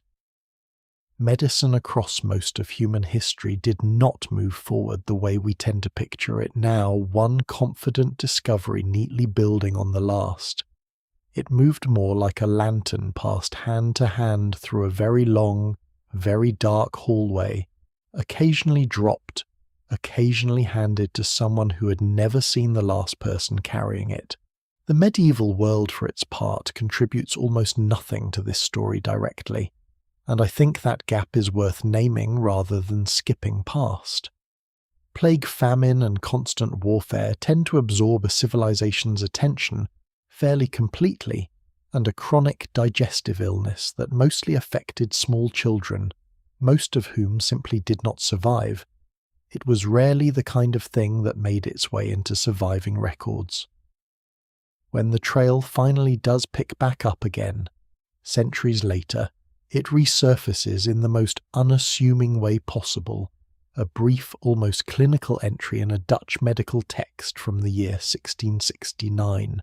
The physician's name was Vincent Celiac, and what he described was blunt and unglamorous, exactly the way real medical observation tends to be, before anyone dresses it up for a textbook. He wrote of patients producing such an overwhelming volume of loose watery stool that ordinary household containers could barely hold what came out of them in a single day. It is not a pleasant image, I realize, but it is an honest one, and honesty is really the whole point of bringing it up. Somebody in the middle of the 17th century was paying careful enough attention to a suffering patient to write that down for other physicians to study even without the faintest idea of what was actually causing it. Nearly 70 years after that, in 1737, a physician named John Bricknell described something strikingly similar in his own writing, a wasting draining condition he referred to using the rather evocative old term white flux. Different country, different decade, different vocabulary entirely. And yet the underlying picture, chronic diarrhea paired with a body slowly losing ground, is unmistakably the same story Archaeus had already documented over 1,000 years earlier, and that Celiac had documented 70 years before Bricknell himself. Neither man, as far as the surviving record shows, had any idea the other existed. Neither had access to Archaeus's original Greek. Each one was simply standing in his own small corner of the world, watching the same ancient pattern play out in front of him and reaching independently for whatever explanation his own era's medicine could offer. Here's a question worth sitting with for a second. How many discoveries in human history have actually been made 3, 4, 5 separate times by people working in near total isolation from one another, each one convinced they were looking at something new, when in fact they were simply the latest person to notice a very old, very stubborn pattern? I suspect the true number is far higher than most of us assume. Recognition and understanding are not the same achievement, and this disease is one of the clearest examples I have come across of how far apart those two things can sit. You can watch a pattern with your own eyes for your entire career, write it down with real precision, and still walk away from it, having explained almost nothing simply because the missing piece was never something observation alone could ever have supplied.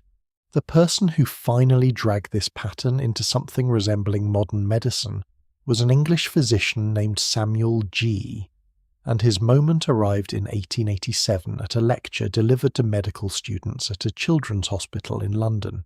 G was by most accounts an unusually well-studied physician, someone who could still work through classical Greek text for pleasure, and that background mattered here more than you might expect. He recognized his own patients in Archaeus's ancient description immediately, and he even adopted the same underlying name for the condition carrying that same Greek root forward into English medical literature.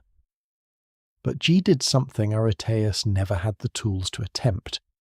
He treated this as a solvable problem rather than simply a mystery to be described and endured.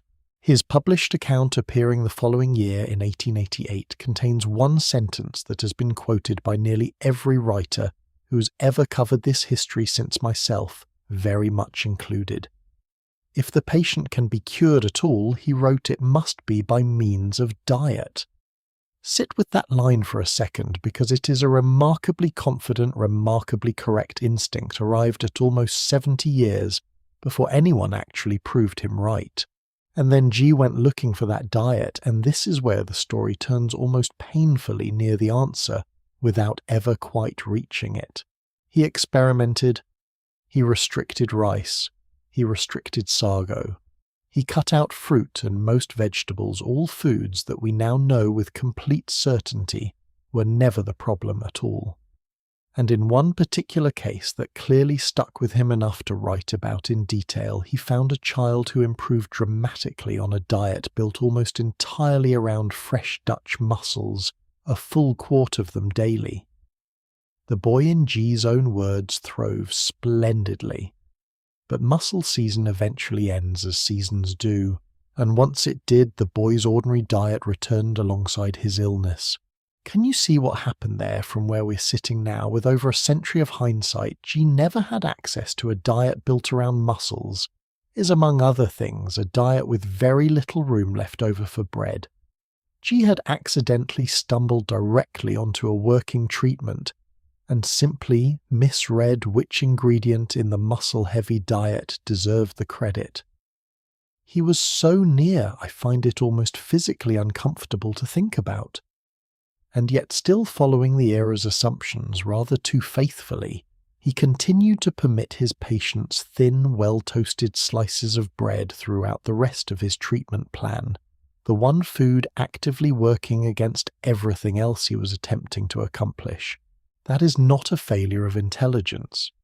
G was plainly a sharp, careful, deeply observant physician.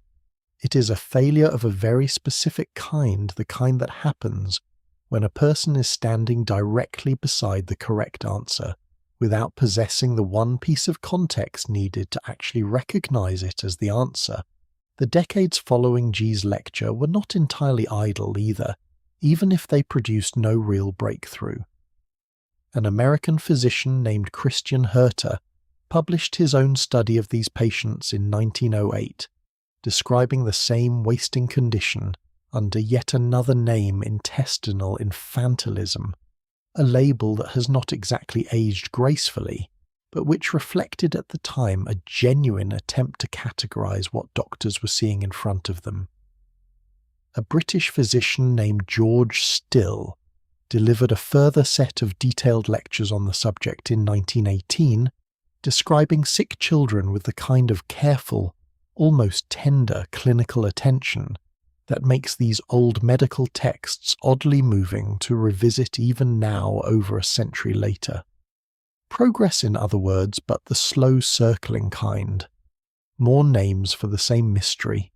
Still no explanation for what was actually causing it. History in its own strange and occasionally repetitive sense of humour was about to run that exact same experiment, one more time in a different country entirely using a completely different fruit. By the 1920s, doctors treating this disease in children were facing truly grim odds. Roughly 1 in 3 affected children were not surviving it, and the medical establishment, for all its careful case studies and well-meaning theories, still had nothing near a reliable treatment to offer desperate families.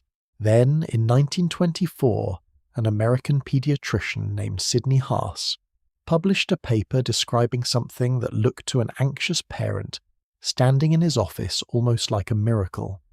He had treated a small group of severely ill children with a strict diet built almost entirely around bananas alongside milk broth and a little meat, while forbidding starchy foods altogether. Of the children on his original regimen, the overwhelming majority improved dramatically, gaining weight, growing properly, looking for the first time in years like ordinary healthy children again. Word of Haas's results spread fast and not entirely through ordinary medical channels either. Newspapers picked up the story. A major banana importing company, sensing an obvious opportunity, began actively promoting bananas as something near a wonder food, to the point that one exasperated Harvard physician later complained that the medical literature on the subject was starting to sound less like careful science and more like fruit company advertising. Parents from across the country travelled to meet Haas directly, and there are honestly touching accounts of families going down to the docks themselves, meeting incoming banana shipments in person, buying entire hanging stalks of fruit for children they had nearly given up hope for. By the 1930s, at least one American university medical program had formally endorsed the banana diet as standard treatment. For nearly 3 decades, well into the 1950s, this was for many families the primary answer medicine had to offer. Here's the honest, complicated truth sitting underneath that apparent success story, though, and I think it deserves to be said plainly rather than glossed over. Haas's banana diet worked when it worked. for essentially the exact same reason G's muscle diet had briefly worked decades earlier. It was without either doctor understanding it a diet that happened to sharply reduce wheat intake, alongside being unusually high in calories, at a time when these children desperately needed more of both. Haas himself believed something else entirely was responsible, some special property in the banana's sugars aiding digestion, and he built an entire influential medical theory around that honest, but ultimately incorrect belief. That misunderstanding carried a real lasting human cost, one I think gets skipped over too quickly whenever this part of the story gets told.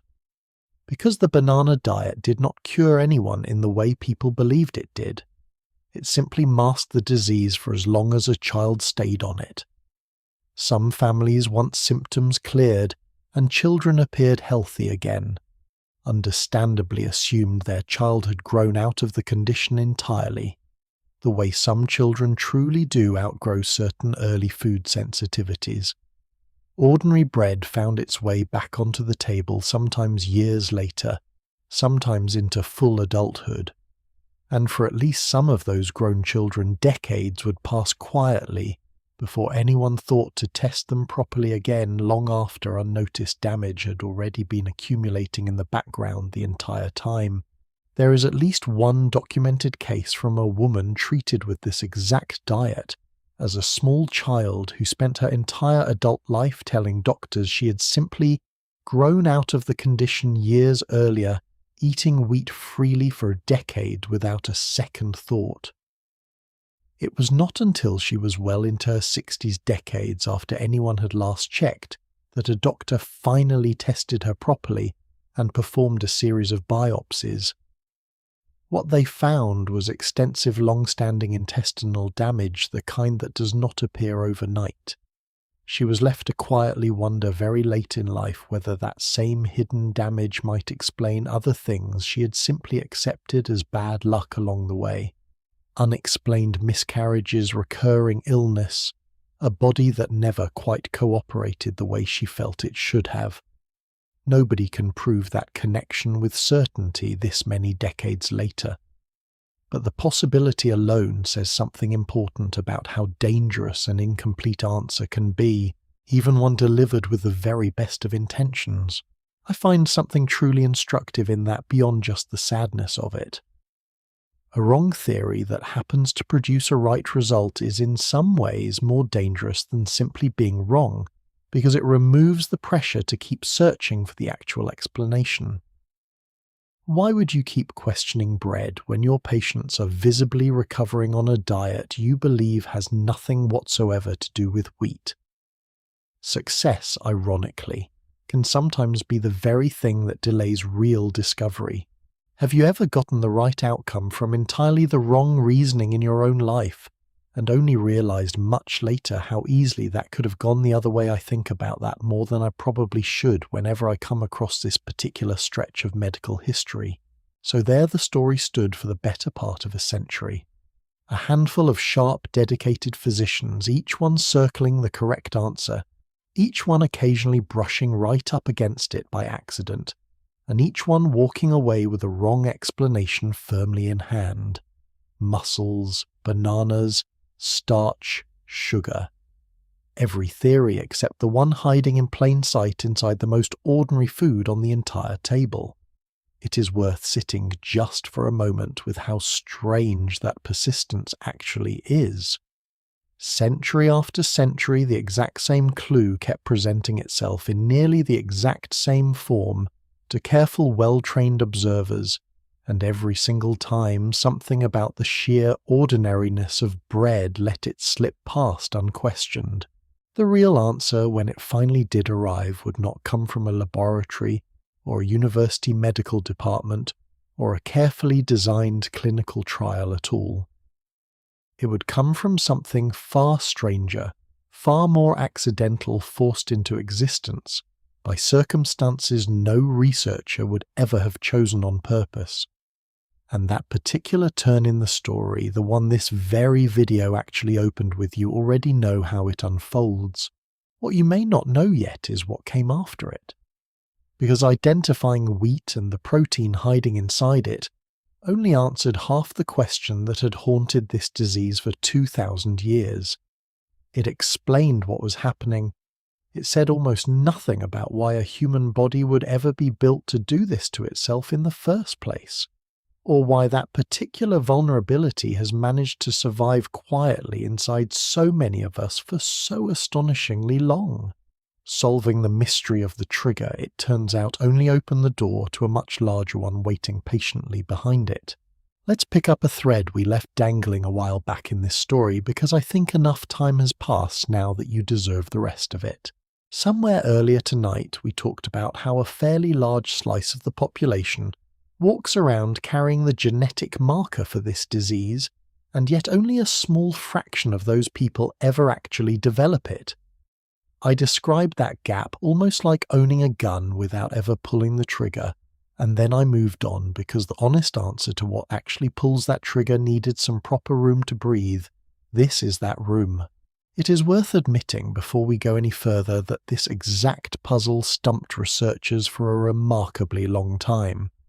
Having the right genetic blueprint clearly mattered enormously, yet it plainly was not the whole explanation, and for years the missing piece stayed frustratingly out of reach, tucked somewhere between genetics and biography, in a space traditional genetic testing alone was never going to be able to see into. And it turns out the answer did not come from anyone who set out looking for it. It arrived sideways through a scientist chasing an entirely different disease altogether, in a story I happened to find one of the more surprising detours in modern medicine. In the 1990s, a researcher named Alessio Fasano was working on cholera, trying to understand exactly how that particular bacteria manages to cause such catastrophic, life-threatening diarrhea in the people it infects. He was not thinking about celiac disease at all. He was by most accounts entirely focused on developing a better cholera vaccine, the kind of unglamorous patient laboratory work that rarely makes headlines and almost never sets out to solve a completely different mystery on the side. Cholera does its damage partly by producing a toxin that forces open the tight seals between the cells, lining the intestine seals that are normally supposed to behave a little like the grout between bathroom tiles, keeping everything neatly in its place and stopping anything oversized from slipping through into the rest of the body. Fasano wanted to understand that toxin well enough to disarm it. While studying it closely, he stumbled onto something his own body, and likely yours, had apparently been doing all along, entirely without his awareness or anyone else's. Human intestines, it turns out, produce a protein of their own, one capable of performing that exact same trick, loosening those same tile grout seals on command for reasons that had nothing whatsoever to do with cholera. He named it zonulin. At first, plenty of his fellow researchers were skeptical. The conventional wisdom at the time held that the intestinal wall was simply a fixed, stable barrier, not something the body actively adjusted moment to moment like a dial. Fasano's early findings faced a fair amount of professional doubt before the evidence eventually became impossible to argue with. There is something almost comedic about the whole sequence of events if you step back far enough. A man sets out to fight a disease that kills through diarrhea and ends up handing an entirely different field of medicine one of its most important discoveries, almost as an accidental side effect. Some of the best science, it turns out, happens exactly like that sideways while nobody involved was actually looking for it. Here's why this discovery matters so much for the particular mystery we're chasing tonight. Researchers eventually found that gluten itself, specifically a component within it, directly triggers the release of zonulin in the gut, in essentially everyone who eats it, not only in people with celiac disease, which means in a very real sense gluten does not simply wait passively at the front door of your intestinal wall, hoping to be let in. It knocks, it rattles the handle. In certain people it manages to talk its way inside. Now, in most bodies, that brief window of increased permeability shuts again quickly without incident, and life goes on completely unaffected. But in a body that already happens to be carrying one of those genetic risk markers we spent time on earlier, that same open door becomes something considerably more dangerous. Fragments of gluten slip through the loosened seal into deeper tissue where immune cells are standing guard, and those immune cells, primed by precisely the wrong genetic instructions, mistake the intruder for something worth declaring war over. Can you see how those two pieces fit together now? The genetic marker alone is like a security system installed in a building, fully wired, fully capable but switched off. Zonulin triggered by gluten is the moment someone quietly props the door open. Neither piece entirely on its own produces the disease. It is the combination that matters. Researchers studying zonulin since then have found its fingerprints on more than just this one disease. Elevated levels of it keep turning up in other conditions where the immune system seems to have lost its ability to leave the body's own tissue alone, type 1 diabetes among them. That is not a coincidence I can fully unpack for you tonight, without wandering too far from our own particular story, but it hints at something worth holding on to, that whatever door zonulin controls may not be specific to gluten at all. It may simply be one particularly well-documented example of a much larger, much older vulnerability built into how the human gut talks to the rest of the body. But even that combination, it turns out, is still not quite the whole story. Because plenty of people carry the genetic marker, and every single one of them experiences that same brief opening of the gut wall every time they eat a slice of bread, and still the overwhelming majority of them never develop this disease at all. Something else is required. One final variable, and this is the piece I find almost unsettling once you actually sit with it. In 2017, a research team based at the University of Chicago published a study that had absolutely nothing to do with looking for a cure and everything to do with a fairly ordinary, largely harmless family of viruses called reoviruses. Nearly everyone watching this has almost certainly been infected by one at some point in their life, usually without ever noticing, since these viruses typically cause no symptoms severe enough to even register as an illness worth remembering. The researchers exposed genetically susceptible mice, engineered to carry the same human risk gene we've been discussing, to two different strains of this otherwise unremarkable virus. The two strains were near cousins, genetically speaking, similar enough that you would reasonably expect them to behave in nearly identical ways. They did not. One strain came and went, quietly provoking a normal, healthy immune response before fading away and leaving no lasting consequence behind. The other strain did something the researchers had not anticipated. It appeared to interfere with the immune system's own mechanism for teaching itself tolerance.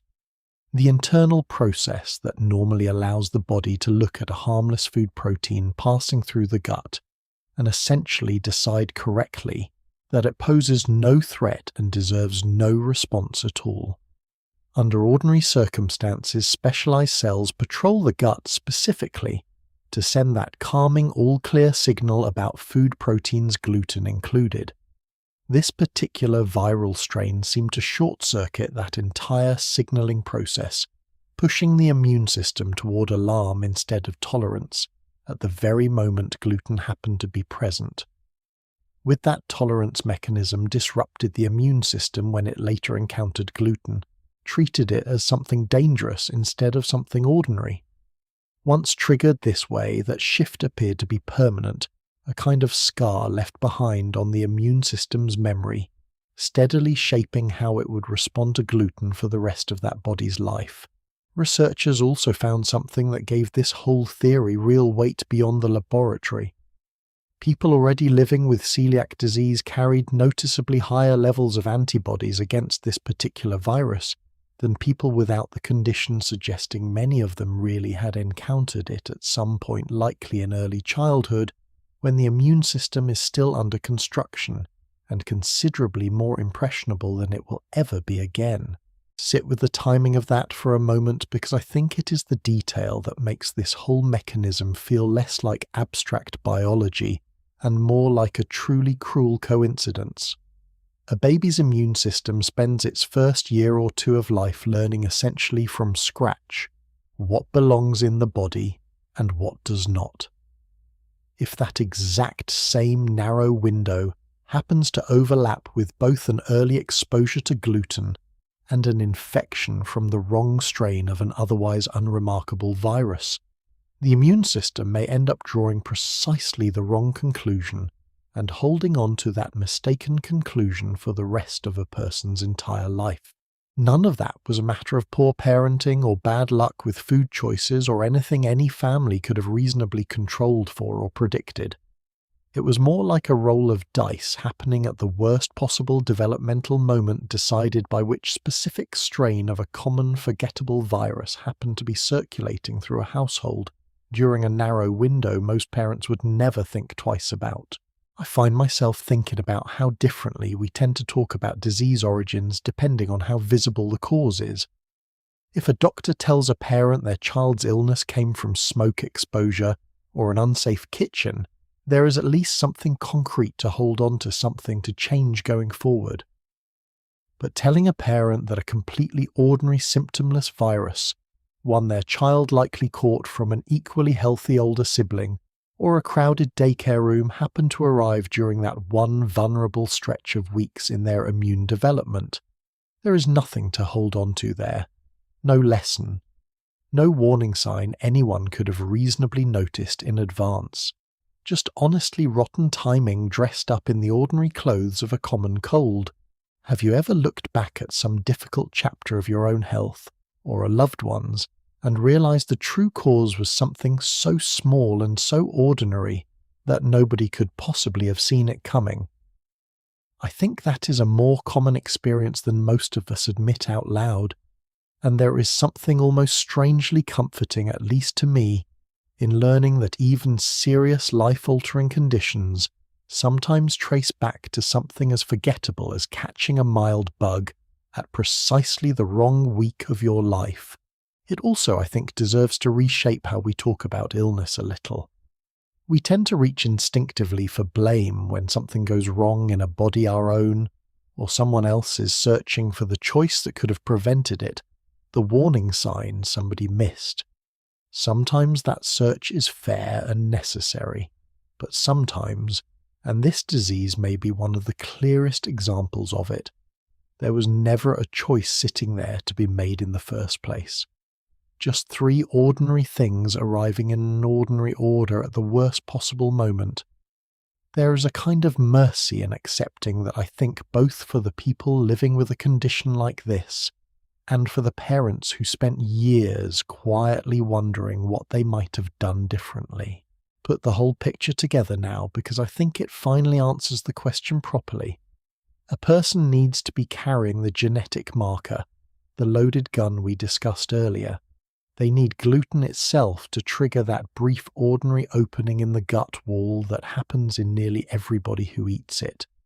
And in many cases they seem to need one additional nudge and infection, arriving at a particularly sensitive stretch of early development that convinces the immune system to abandon tolerance altogether and declare permanent war on an entirely innocent food.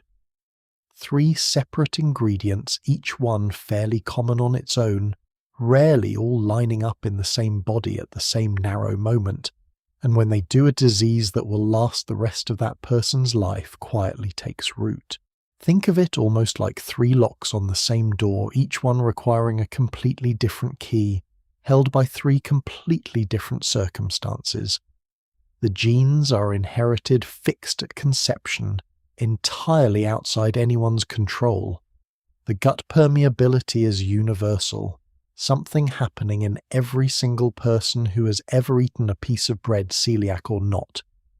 And the viral trigger is pure timing, a matter of which strain happens to be circulating through a nursery, a playgroup, a household, during an extremely narrow window of vulnerability. get all 3 keys turning at once and the door swings open. Miss even one, and it simply does not, no matter how loudly the other 2 are rattling the handle. It is an oddly satisfying answer in a strange way, precisely because it refuses to hand you one single villain. There is no single gene to blame, no single food, no single moment of bad parenting or bad luck. Just a narrow, unlucky alignment of ordinary things, each one harmless enough entirely on its own, but answering how this disease actually gets switched on in a given body still leaves the far bigger question completely untouched, the one that has been sitting underneath this entire story since we first started walking through it tonight. Because knowing the precise mechanical sequence gene, gut, and germ tells us nothing about why a body would ever be built this way in the first place. Evolution is supposed to be a fairly ruthless editor, steadily deleting whatever fails to serve survival across enough generations. So why would it leave a vulnerability like this one sitting inside so much of the population for thousands of years, fully intact, just waiting for the wrong virus to arrive at the wrong week of someone's infancy? That question does not have an obvious answer.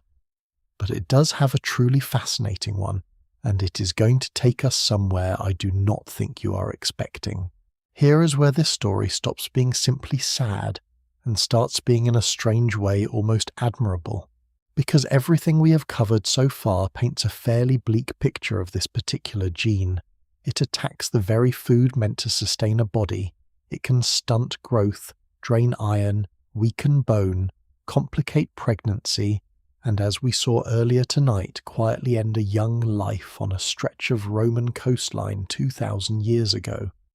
By every measure evolutionary biologists normally use to judge whether a trait deserves to survive, this one should have been erased a very long time ago.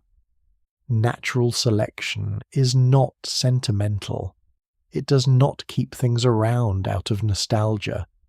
A trait that reduces someone's chances of surviving long enough to have children, or of raising those children successfully, is supposed to become rarer with each passing generation, quietly bred out of a population over enough centuries.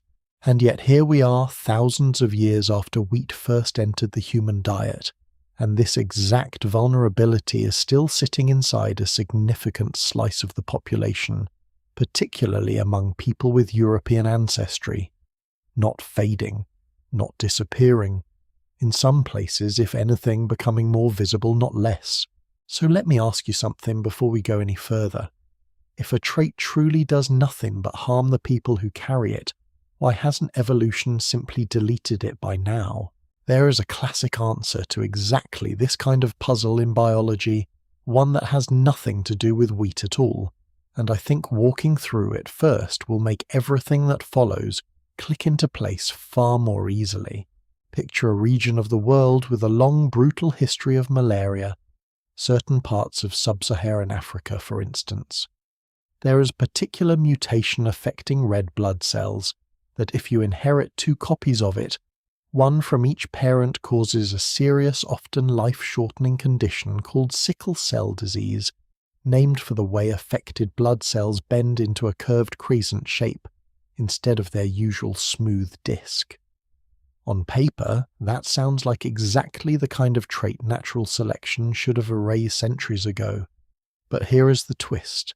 If you inherit only 1 copy of that same mutation, instead of 2, you do not develop the disease at all, and you gain something rather remarkable in return: meaningful resistance to malaria, one of the deadliest infectious diseases in human history.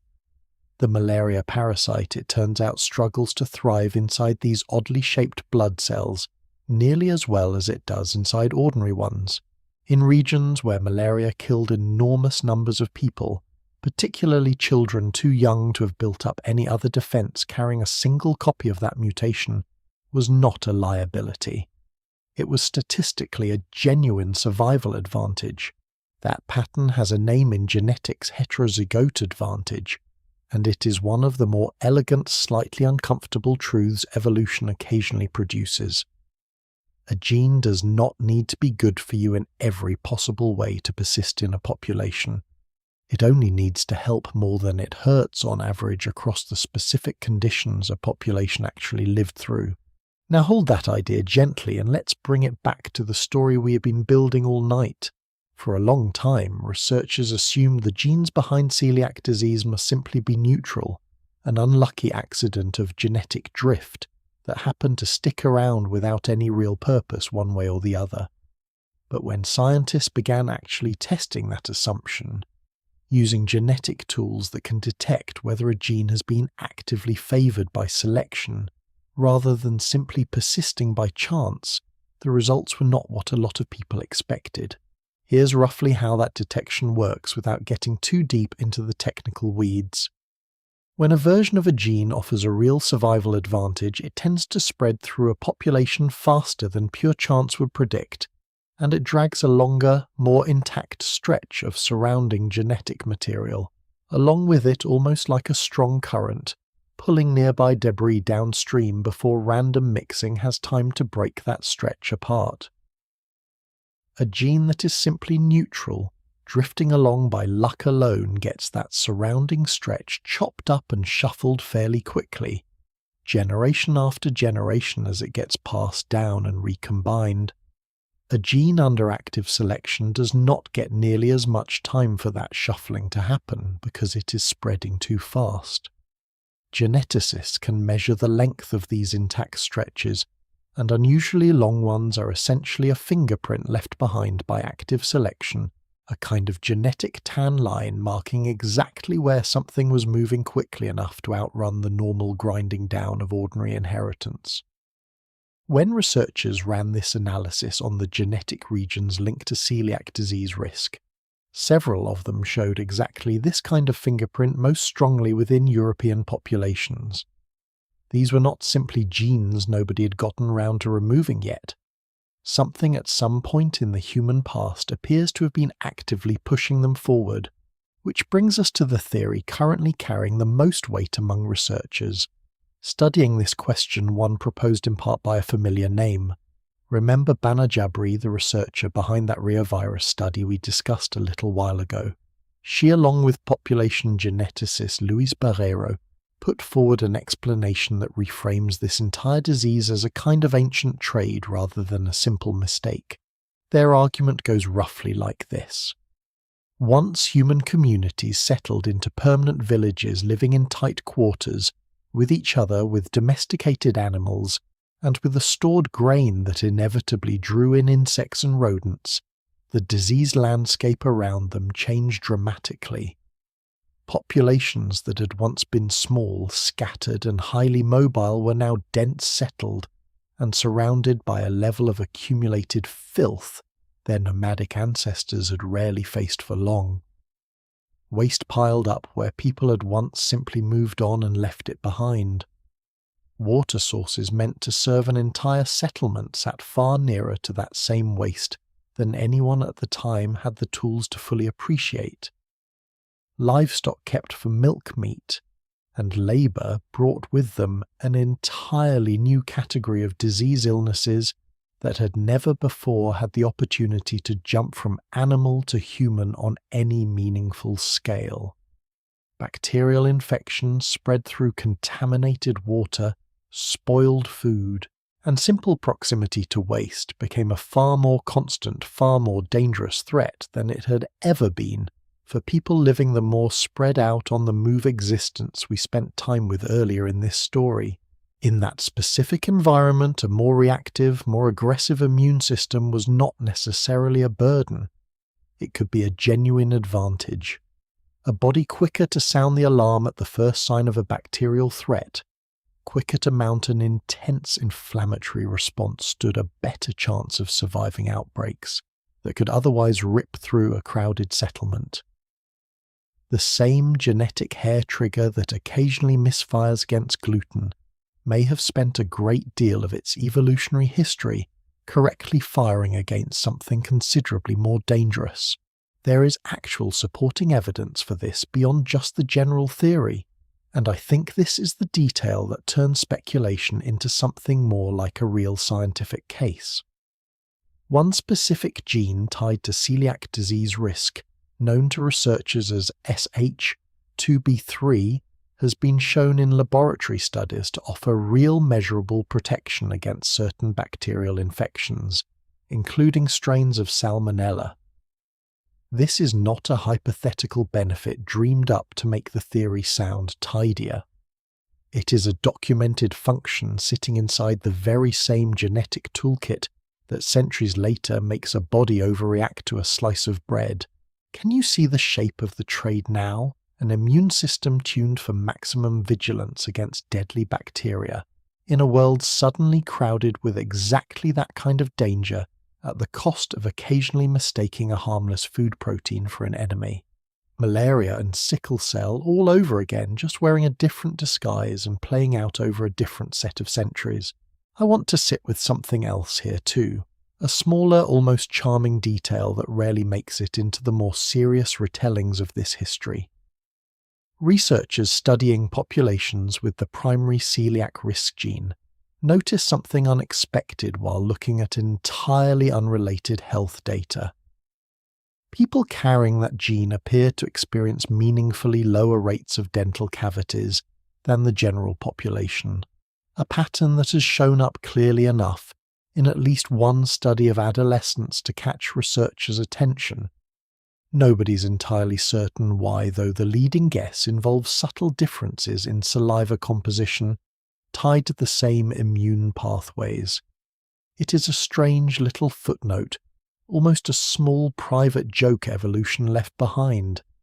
Somewhere a person walking around today with damaged intestinal villi and a lifetime of careful gluten avoidance is also quite possibly breezing through dental checkups with unusually few cavities to show for it, and has absolutely no idea the two things are connected. The same genetic hand that can eventually turn against a person's own gut may have been quietly protecting their teeth this entire time. Here's a question worth turning over in your own mind for a moment. If you could go back and offer your own distant ancestors a choice, a slightly greater risk of developing a chronic digestive illness centuries later in exchange for a meaningfully better chance of surviving the bacterial epidemics actually threatening their children right now, what do you think they would choose? I suspect most of us standing in their exact circumstances with their exact information would take that same trade without hesitating for very long. That more than anything else is the perspective I think this part of the story is actually asking us to sit with. It would be easy, and honestly a little satisfying in a lazy sort of way, to treat this disease as evolution, simply dropping the ball and oversight nobody caught in time. But that framing gives modern comfort far too much credit and gives our ancestors' circumstances far too little. Evolution was never optimizing for a person's comfortable Sunday morning centuries later. It was optimizing ruthlessly and immediately for whether that person's children survived the very real, very present dangers of the world they were actually born into. Measured against that standard rather than against ours, this trade looks considerably less like a mistake, and considerably more like a fairly reasonable bet made under circumstances none of us ever had to personally endure. There is a broader lesson tucked inside that reframing too, one that reaches well beyond this particular disease. We tend to talk about the human body as though it were engineered, designed from the ground up, with our current comfort and convenience in mind, and then judge it harshly whenever it fails to live up to that imagined blueprint. But nothing about a body shaped by evolution was ever built that way. It was assembled piece by piece, compromise by compromise, entirely by whatever happened to keep enough people alive long enough to have children in whatever specific world those people actually occupied at the time. Comfort was never part of the design brief. Survival in a very particular set of circumstances was the only metric that ever mattered. I will admit there is something almost funny about it too, in a very dark, very human way if you let yourself see it. Somewhere back in an unwashed, crowded Neolithic village, a body that reacted a little too aggressively to unfamiliar bacteria was quietly outcompeting its calmer, more relaxed neighbours, generation after generation, with absolutely no way of knowing that same hair trigger reflex would eventually cause someone thousands of years later mild discomfort after an innocent slice of sourdough at brunch. If our ancestors could see what their survival advantage eventually cost some of their descendants at a bakery counter of all places, I suspect a few of them would find it almost as funny as I do. It also puts a slightly different frame around that young woman we spent time with earlier tonight, the one whose bones were pulled from the ground on that Tuscan coastline. Her body was not betraying her because of some random genetic error, some cosmic bad luck with no larger story attached. It was carrying out faithfully and precisely instructions written by a bargain, struck thousands of years before her birth in villages neither she nor anyone she ever met would have recognized against enemies that by her own lifetime barely resembled the ones that bargain had originally been made for. She paid a price that had nothing to do with her, for a trade her ancestors' ancestors had made long before wheat had even reached her shores. There is a particular kind of sadness in that, but there is also, I think, a strange kind of dignity in finally understanding it properly, rather than simply mourning it as an unexplained tragedy. None of this is fully settled science, and I want to be honest about that before we move forward because it matters. Researchers are still actively debating exactly how much of this disease's persistence comes down to bacterial protection, specifically versus other overlapping evolutionary pressures we have not even touched on yet. Some scientists place more weight on the bacterial infection angle. Others suspect additional factors were tangled up in the mix as well, other pressures unique to early farming life that have nothing to do with germs at all.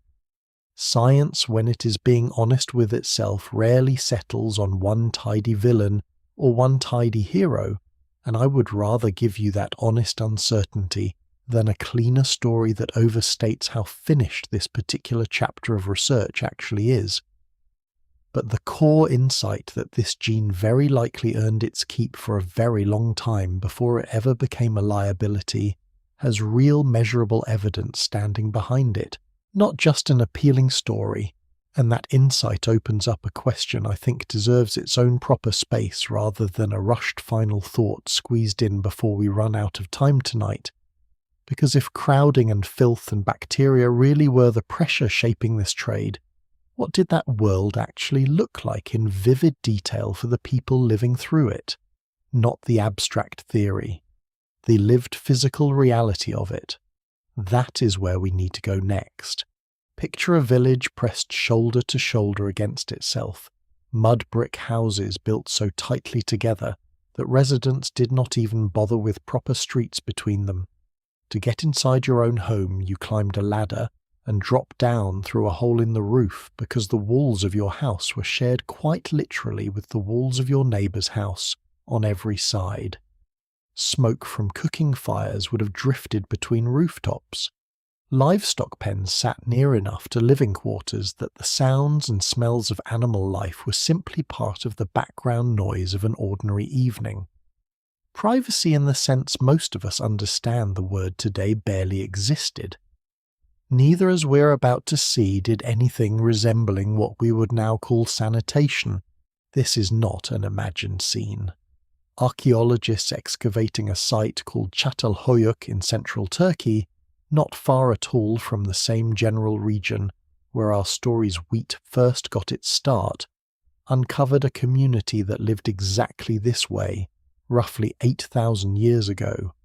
Thousands of people, generation after generation, packed into a settlement with essentially no gaps between homes, no sanitation system, and no concept yet of germs, contamination, or anything resembling the hygiene habits most of us take completely for granted today. Now, where do you suppose several thousand people living that tightly packed together actually went to relieve themselves? The honest answer is mostly wherever was convenient. Excavators found human waste preserved in the settlement's rubbish middens, and evidence suggests some residents used the very fields where their crops were growing. There was no toilet to speak of anywhere in this world. That invention would not arrive for roughly another 3,000 years, and even then only in one particular corner of Mesopotamia. Hand-washing as a deliberate habit connected to illness prevention was not even a concept, yet let alone a practice. For nearly the entire span of early farming history, human waste and human food occupied the same immediate physical space, day after day, season after season, harvest after harvest. Compare that for a moment to the world we spent time with earlier in this story, the wandering bands who simply moved on to fresh ground whenever a campsite grew crowded or started to smell or attracted the wrong kind of attention from scavengers. That constant movement was not simply about chasing food. It was, whether anyone at the time understood it this way or not, a remarkably effective form of sanitation built directly into the rhythm of daily life, without anyone ever having to design it on purpose. You cannot build up a serious accumulation of your own waste in a place you only occupy for a few weeks, before moving on entirely. The land itself, given time and rain and sun, would quietly clean up behind you. Settle in one spot for generations, though, and that same waste has nowhere left to go. It simply accumulates season after season in the exact soil growing the exact food that same community depends on to survive the following winter. Here's proof this was not simply a theoretical risk. Researchers studying preserved fecal material from Catalhoyuk samples, old enough that referring to them as ancient barely covers, it discovered the eggs of whipworm, a parasite that lives in the human intestine, and spread specifically through exactly the kind of contamination this settlement's daily life would have practically guaranteed. Actual physical evidence sitting in 8,000-year-old human waste, confirming that these particular villagers were carrying intestinal parasites picked up from their own crowded, unsanitary conditions. Can you feel how different this world is from the one we walked through earlier tonight? This is not an abstract theory about bacterial pressure anymore. This is a specific physical village with a specific physical parasite discovered in a specific person's actual preserved waste thousands of years after the fact.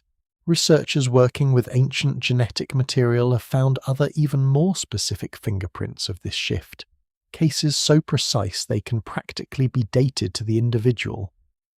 One documented case of louse-borne relapsing fever, a bacterial illness spread through body lice thriving in exactly the kind of crowded, rarely washed conditions. Permanent settlement encouraged comes from the remains of a Neolithic farmer who lived somewhere between 5,600 and 5,400 years ago, making it among the earliest confirmed cases of that disease anywhere in the archaeological record.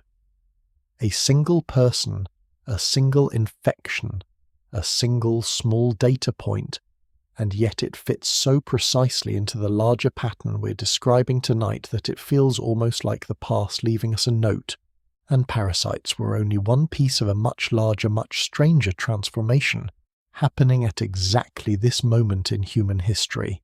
Living alongside newly domesticated animals for the first time ever at any real scale meant human bodies were suddenly exposed to an entirely new category of disease illnesses that had spent their entire evolutionary history circulating exclusively among cattle, goats, pigs, and birds with no prior opportunity to ever touch a human body at all.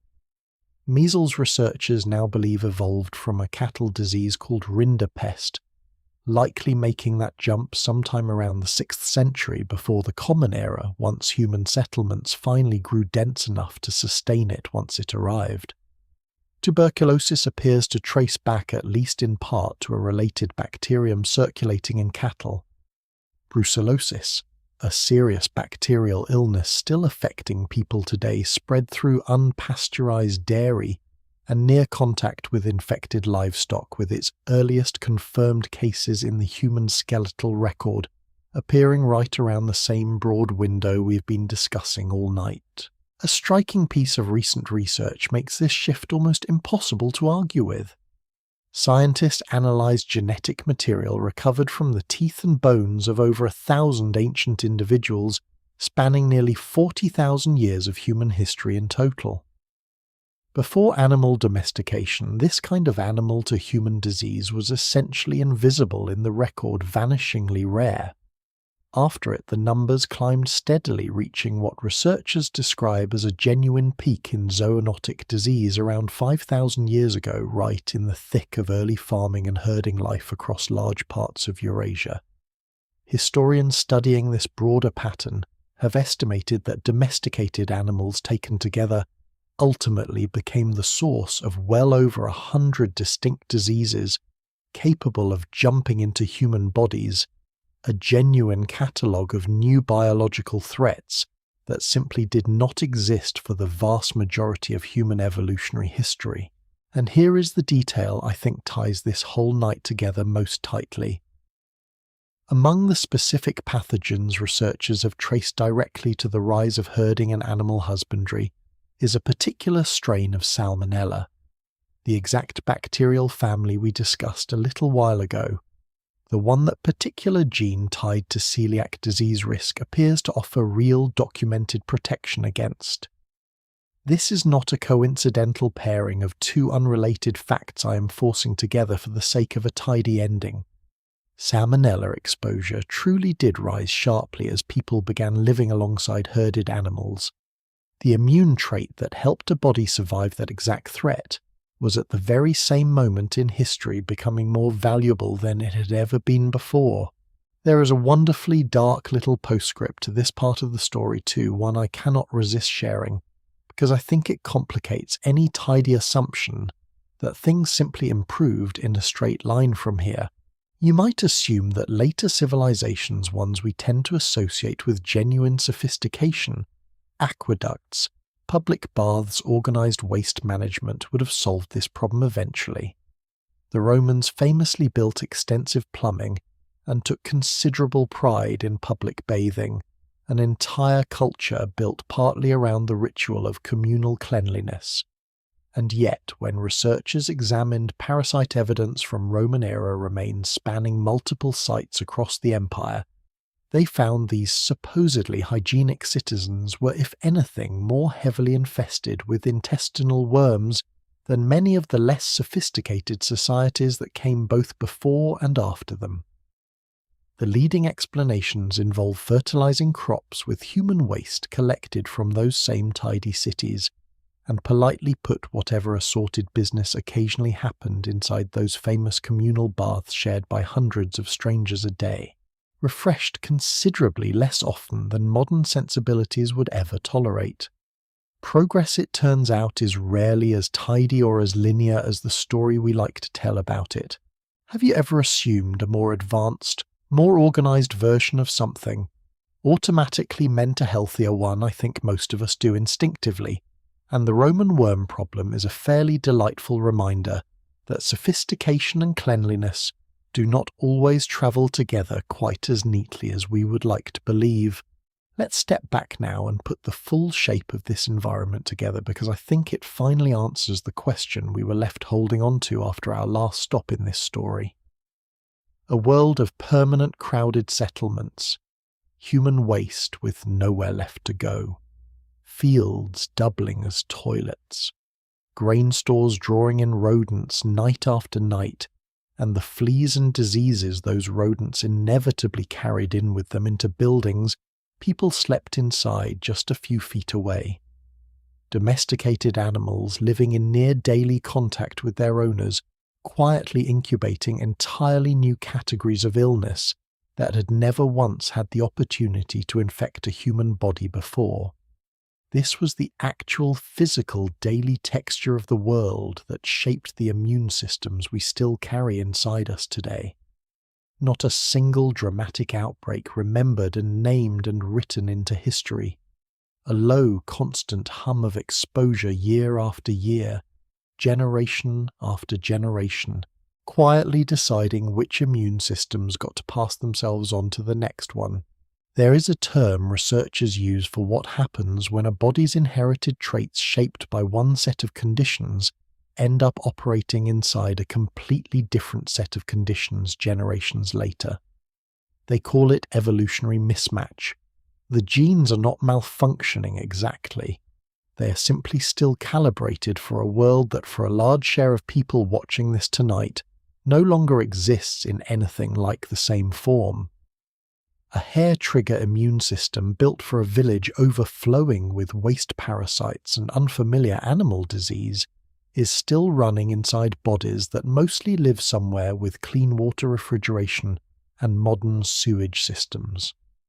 The threat the trait was built for has largely vanished. The trait itself has not caught up to that fact, and biologically speaking, it has had nowhere near enough time to. Think about how strange that timeline actually is once you lay it out plainly. Roughly 10,000 years separate us from those first crowded farming villages. That sounds like an enormous stretch of time from where any of us are sitting tonight. But measured in the currency evolution actually spends generations. It is more like 400 or 500 turnovers of the human population, barely a heartbeat. By the standards evolution normally requires to meaningfully rework something as fundamental as an entire immune system.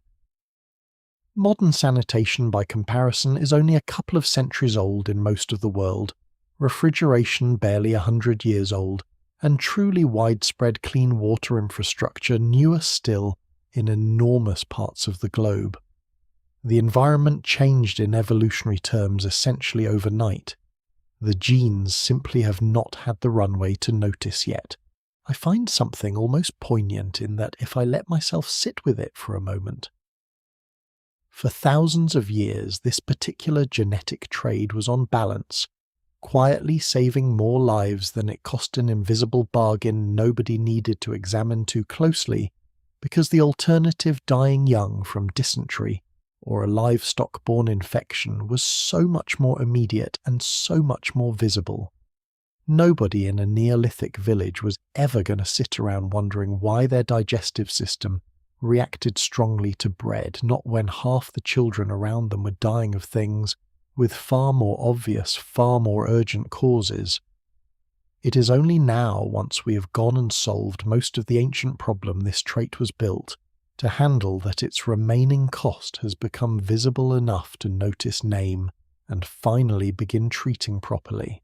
In a strange way, modern medicine's own success at defeating infectious disease is part of what makes this particular condition feel today like such a mystery worth solving in the first place. We removed the loud, urgent threat this trait was built to answer, and in doing so accidentally turned up the volume on a quieter cost that had been sitting there patiently the entire time, simply waiting for someone to have the leisure and the safety to finally notice it.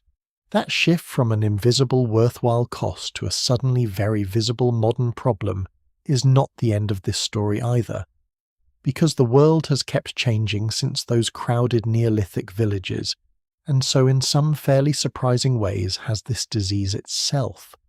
The numbers of people affected are not staying still. In some places they appear to be climbing year after year, decade after decade, in ways that a simple story about ancient genes alone cannot fully account for. Something more recent, something sitting much nearer to our own lifetimes, seems to be adding fresh pressure on top of everything we have already uncovered tonight. And figuring out exactly why those numbers are moving the way they are is where we need to go next. In the early 1950s, at a military installation called Warren Air Force Base in Wyoming, thousands of young American servicemen rolled up their sleeves for a perfectly routine blood draw, the kind of paperwork-adjacent medical formality nobody remembers years later. A nurse would have swabbed the skin, filled a vial, labelled it with a name and a date, and moved on to the next young man in line, all of them presumably thinking about anything other than the tube of blood now sitting in a rack behind them. Their blood was drawn, labelled, and eventually frozen tucked away as part of a much larger research archive, the way military and medical institutions often carefully preserve biological samples for reasons nobody involved at the time could fully predict. Those young men went on with their lives. Most of them statistically are no longer with us today. And yet a small vial of their blood drawn from a healthy young body in 1950-something sat frozen and forgotten in a laboratory freezer for more than half a century, outliving conversations, careers, and in many cases the men themselves waiting for a question nobody had even thought to ask yet. That question finally arrived decades later when a research team led by a physician named Joseph Murray at the Mayo Clinic went looking for exactly this kind of forgotten archive. They thawed out over 9,000 of these old samples and tested them for the specific antibody marker that shows up in someone's blood when their immune system has started treating gluten as a threat. Then they compared those numbers against blood drawn recently from a modern population closely matched in age and ancestry to those same long-gone Wyoming recruits. The results were not subtle. Young people today, according to that comparison, are somewhere between 4 and 4.5 times more likely to carry that marker than young men were in the 1950s. Not slightly more common. Not a rounding error explained away by better testing alone. 4 times more common in blood drawn from people who, genetically speaking, could very easily have been each other's grandfathers. I want you to sit with the strangeness of that comparison for a second, because I think it is one of the more remarkably stunning pieces of evidence in this entire story. Genes, as we spent real time establishing earlier tonight, simply do not shift that dramatically in 50 or 60 years.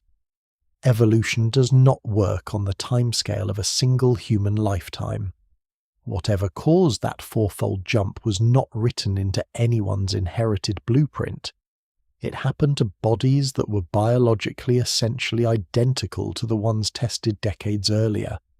Something about the world itself changed, and changed fast, and changed within the span of time some of those original blood donors were still alive to witness. Dr. Murray put it about as plainly as a researcher ever does in a published study. Something has changed in our environment to make it much more common. 8 words, and they carry the full weight of a genuine scientific puzzle, still not completely solved. And this was not a one-off finding either.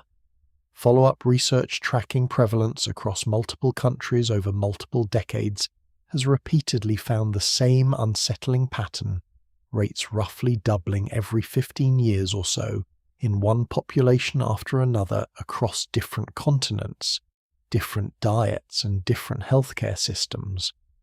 A similar comparison in Finland, looking at stored samples from the late 1970s against modern ones, found prevalence had nearly doubled there as well. Whatever is driving this increase does not appear to be a local quirk of one country's testing habits or one overly enthusiastic pathology lab in Minnesota. It looks considerably more like a shared modern pressure quietly building for the better part of a century in bodies that biologically are essentially unchanged from their grandparents. Those frozen Air Force samples, in other words, were not just sitting in a freezer wasting space all those decades. They turned out to be one of the most useful things anyone ever preserved entirely by accident. So what actually changed here is where the story gets truly useful, because one of the clearest answers came from an entire country running an accidental, unintentional experiment on itself. In the early 1980s, Swedish health authorities, acting on the best available guidance at the time, revised their official recommendations for introducing solid food to infants. Believing they were protecting babies from developing celiac disease later in life, they advised parents to delay a child's first exposure to gluten, pushing it back from around 4 months of age to 6 months instead. It was a decision made with real care, grounded in a reasonable-sounding theory, issued by people who wanted nothing more than to protect the youngest, most vulnerable members of their population. Somewhere in Sweden, a new mother almost certainly followed that advice to the letter, waiting patiently, proudly doing exactly what the pamphlet in her doctor's office told her a good parent should do. What happened next was almost the exact opposite of what anyone intended. Between 1984 and 1996, diagnosed cases of celiac disease in Swedish children under the age of 2 quadrupled. Not doubled, quadrupled. Pediatric wards that had rarely encountered the condition in infants suddenly found themselves treating it far more regularly, and researchers scrambled to understand what on earth had gone wrong with a policy built on entirely good intentions. A generation of Swedish parents doing everything they had been told to do watched their children develop a disease that same guidance had been specifically designed to prevent. The eventual explanation turned out to be more subtle than simply blaming a single number on a calendar. It was not really about the age 6 months itself being dangerous in some fixed universal way. It was about what tended to happen around that particular age in practice. By 6 months, a meaningful share of Swedish infants had already been weaned off breast milk entirely, meaning gluten now arrived in a body no longer receiving whatever protective benefit ongoing breastfeeding seemed to provide during that same window. Researchers later found something quite specific buried in the data. It was not simply the timing of gluten's arrival that mattered most. It was whether that arrival overlapped with continued breastfeeding, and how much gluten showed up at once. At the same time, and largely by coincidence, manufacturers had also increased the gluten content in the infant cereals and formulas most commonly used during this period, meaning that when gluten finally did arrive, it often arrived abruptly and in considerably larger quantities than infants had previously been exposed to at 4 months. 2 separate unrelated decisions, a public health recommendation and a manufacturing choice, happened to collide at exactly the same moment in exactly the same country, and infant bodies absorbed the consequences of both at once. In 1996, the recommendation was reversed back toward earlier, more gradual introduction, ideally while breastfeeding was still ongoing. The epidemic broke almost as sharply as it had begun. Rates of new diagnoses in young children fell back toward where they had started and stayed there. That reversal, born directly out of Sweden's uncomfortable public lesson, went on to quietly reshape infant feeding guidance well beyond its own borders, influencing recommendations in multiple other countries that studied the same data and adjusted their own advice accordingly. Can you appreciate how strange and instructive that whole sequence actually is? An entire nation acting in good faith with real expertise behind the decision managed to trigger a measurable tracked 4-fold spike in a serious autoimmune disease among its own infants simply by shifting one recommendation by a couple of months, in a population that had not changed genetically in any meaningful way during that same stretch of time. It is in miniature almost exactly the same pattern we saw play out with mussels and bananas earlier in this story, a well-meaning intervention interacting with a mechanism nobody fully understood, yet except this time the mistake ran in the opposite direction, accidentally causing harm instead of accidentally masking it. There is a particular kind of humility worth sitting with here, one that I think extends well beyond this one disease. Good intentions, expert guidance, and careful institutional decision-making are not on their own any guarantee of getting something this delicate right. The Swedish health authorities were not careless. They were not underinformed by the standards of their moment.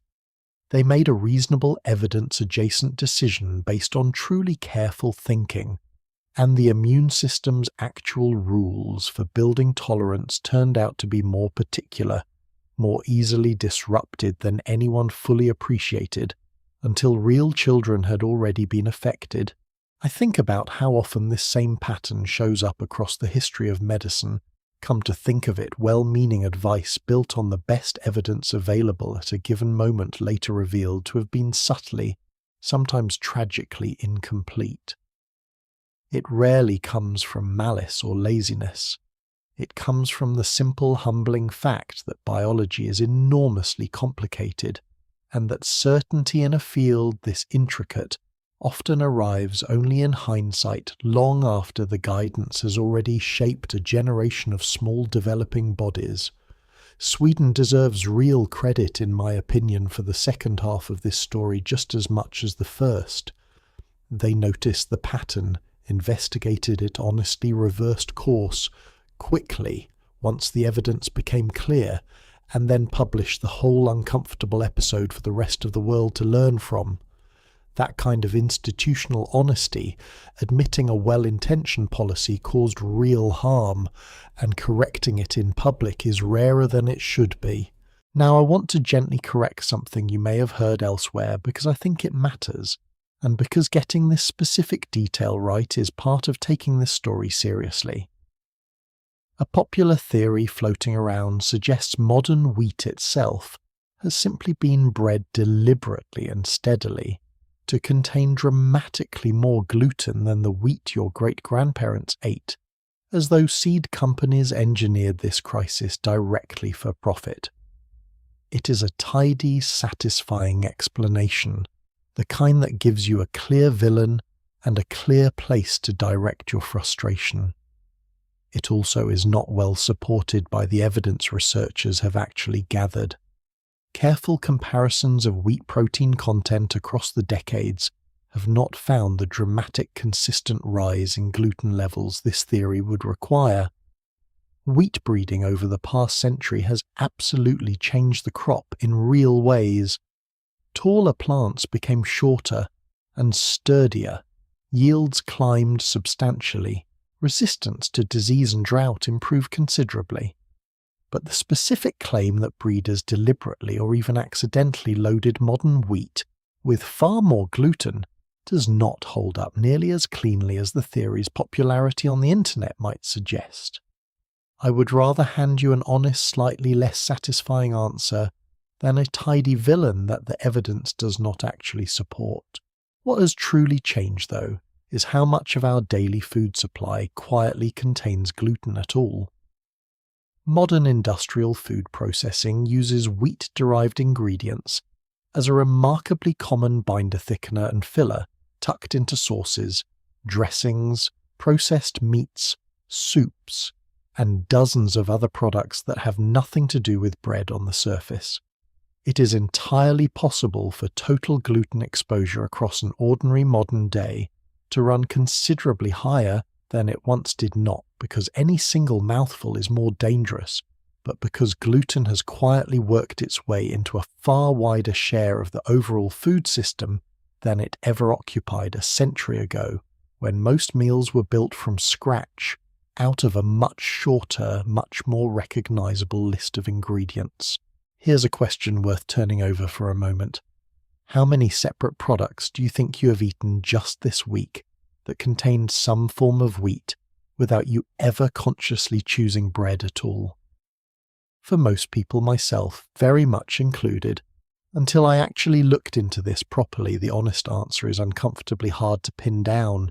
Between a well-documented rise stretching back 70 years, a national experiment that accidentally proved how sensitive early gluten exposure actually is, and a modern food system that has quietly widened gluten's reach far beyond the bread aisle, a clearer picture starts to form.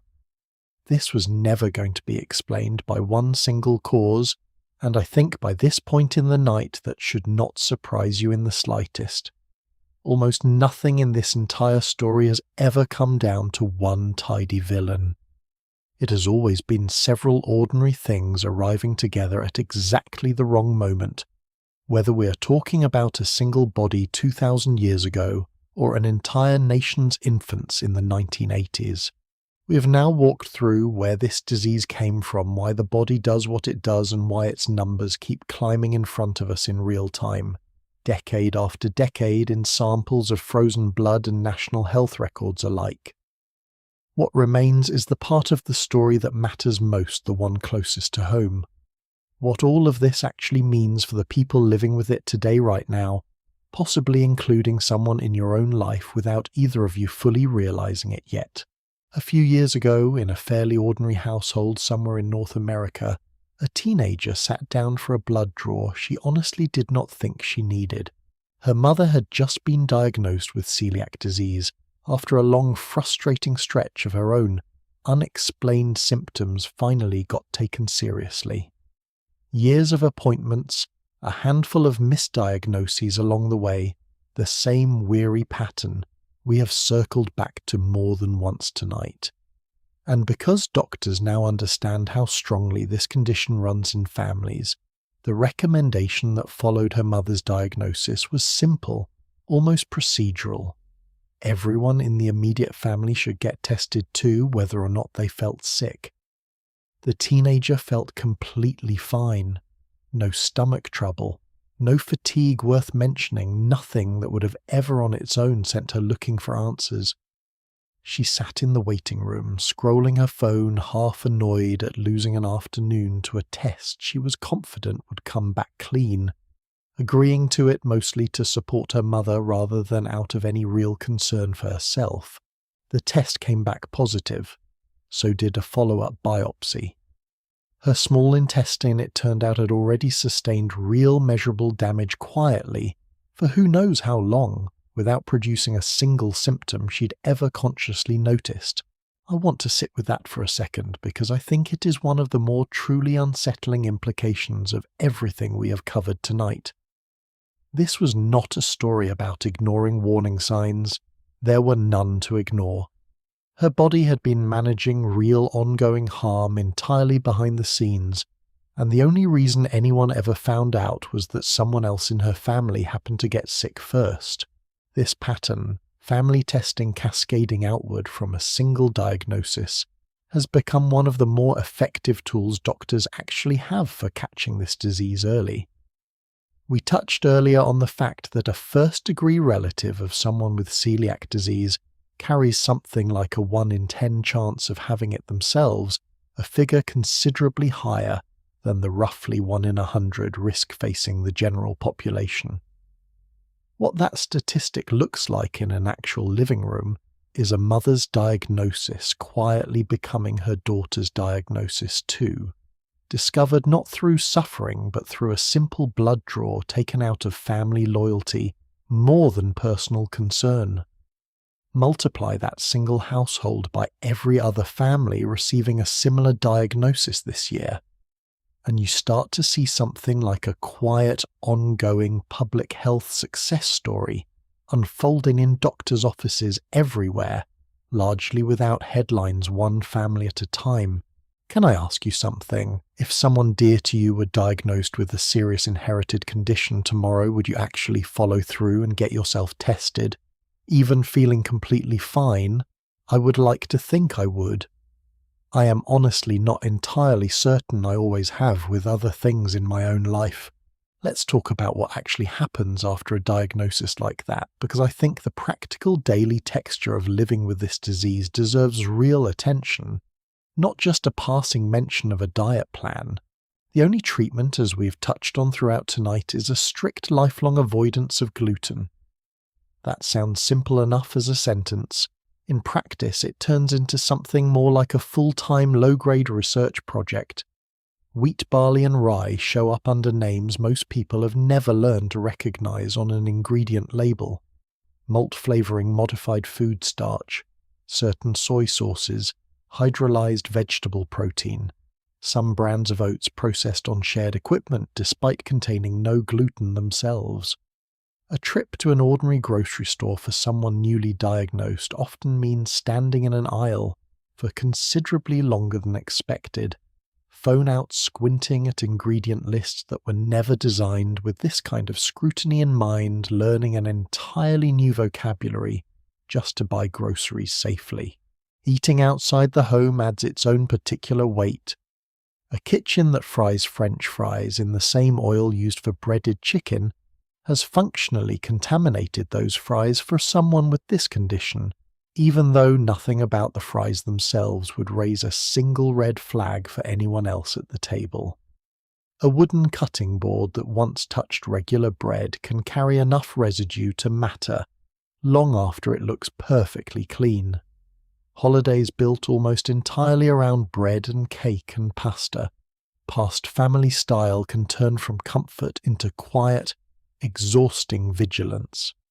The one person at the table doing careful mental math, while everyone else simply reaches for another roll.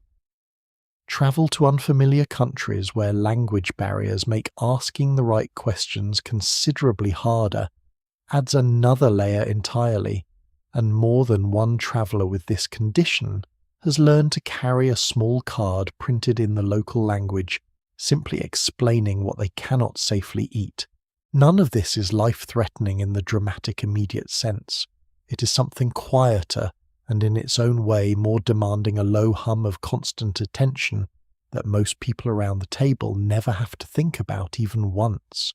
There is an emotional weight tucked inside all of that logistics too, one that rarely makes it into medical descriptions of this disease. Turning down a homemade dish someone spent hours preparing at a birthday, a wedding, a grandmother's holiday table can feel less like a medical necessity and more like a small repeated rejection no matter how kindly it is explained. Some people with this condition describe a particular kind of quiet grief around food traditions they grew up loving, a family recipe that simply cannot be made safe anymore, a favourite childhood bakery they can no longer walk into without a plan. None of that shows up on a lab report. It shows up at the dinner table over and over for the rest of a person's life, and it deserves to be taken seriously alongside the biology. Children carrying this diagnosis face a particular version of that same weight, one worth pausing on separately.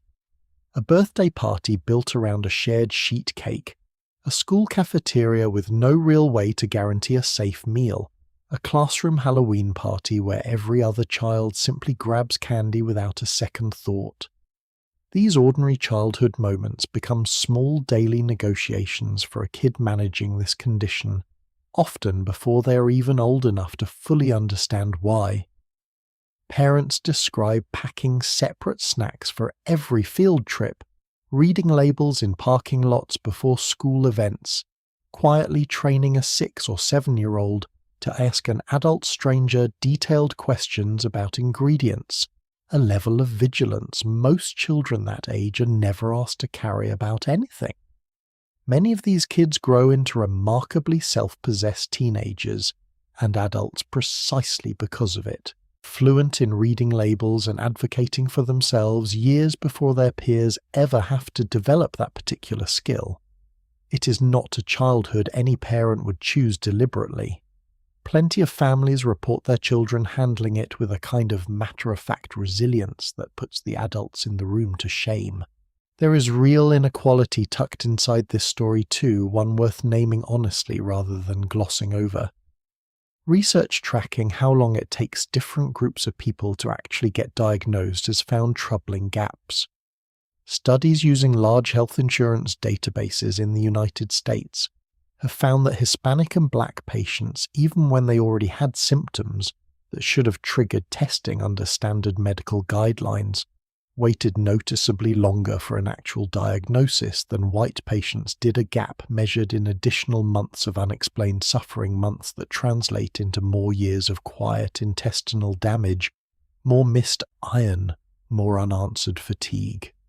Access to attentive, well-informed health care, it turns out, is not evenly distributed, and a disease this easy to overlook in the first place becomes even easier to overlook when a patient is already facing other unrelated barriers to being taken seriously by the system around them. I think that detail matters enormously, and I did not want to leave it out simply because it complicates an otherwise tidy story. This disease does not affect a population. It affects individual people inside individual systems, some of which listen faster than others, for reasons that have nothing to do with biology and everything to do with the messier, more human machinery of healthcare access. There is real progress worth naming here too, though, and I do not want tonight to end on nothing but difficulty. Food labelling laws in multiple countries now require any product claiming to be gluten-free to meet a strict tested threshold giving people a level of label confidence that simply did not exist even 20 years ago, back when Sidney Haas's grandchildren would have had to guess at every single purchase. The gluten-free food industry, whatever you think of its more questionable marketing moments, has truly expanded the range of safe, accessible options available in an ordinary supermarket, from almost nothing a generation ago to entire dedicated aisles, today filled with breads and pastas that would have seemed like science fiction to a family meeting banana boats at the docks in the 1920s. Restaurants increasingly train staff on cross-contamination protocols not out of trend chasing alone, but because enough customers now expect it as a baseline. Testing itself has become faster, cheaper, and considerably more accessible than it was even a decade ago, a single blood draw rather than the years-long process of trial and error doctors once had to rely on. General public awareness has shifted too in ways worth acknowledging, even when they come with their own complications. A few decades ago, explaining this condition to a waiter, a co-worker, or a new friend often meant starting from absolute zero, defining basic terms nobody had ever heard before. Today, most people you meet have at least a rough sense of what gluten-free means, even if the details still get muddled with unrelated diet trends. That shift in baseline awareness, imperfect as it still is, makes an enormous practical difference for someone simply trying to order dinner without a lengthy explanation first. Would you have known before tonight how much history was actually sitting behind that one now familiar word on a restaurant menu? Here's a small piece of dark comedy in all of this if you are in the mood for one. Someone living with this condition today effectively has to become a part-time ingredient chemist, a part-time etiquette negotiator at other people's dinner tables, and a part-time customs expert whenever they travel abroad, all so they can safely eat the exact same slice of bread that for the vast majority of people at that same table requires absolutely no thought whatsoever.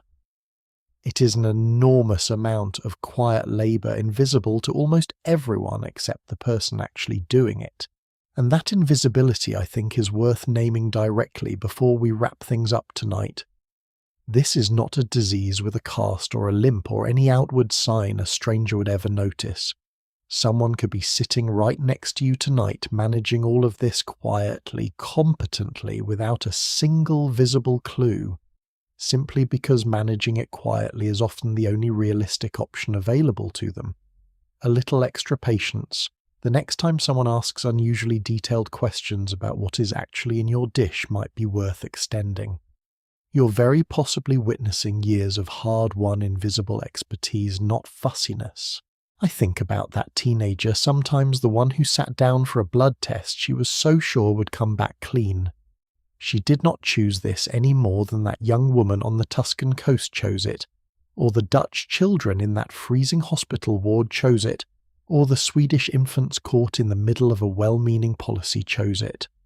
What she did choose in that waiting room was to show up for someone she loved, and in doing so she accidentally uncovered something about her own body that could easily have gone unnoticed for another decade. There is something quietly admirable in that, even though admiration was never really the point of the afternoon. Sometimes the most important discoveries in a person's own health arrive sideways through someone else's diagnosis entirely. The way so much of this whole story has unfolded sideways, one accidental discovery leading directly into the next. What all of this actually means when you step back from the daily particulars is that a disease first documented in careful Greek prose 2,000 years ago now shows up as a specific line item on a grocery list, a cautious question to a waiter, a blood test taken out of love for a newly diagnosed parent, a packed lunch quietly prepared for a child before school. The mystery, at least the scientific part of it, has largely been solved.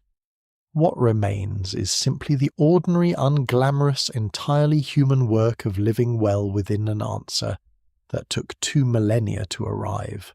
Right now, tonight, somewhere reasonably near you, geographically speaking, someone is still waiting for that same 2,000-year-old answer to actually reach them.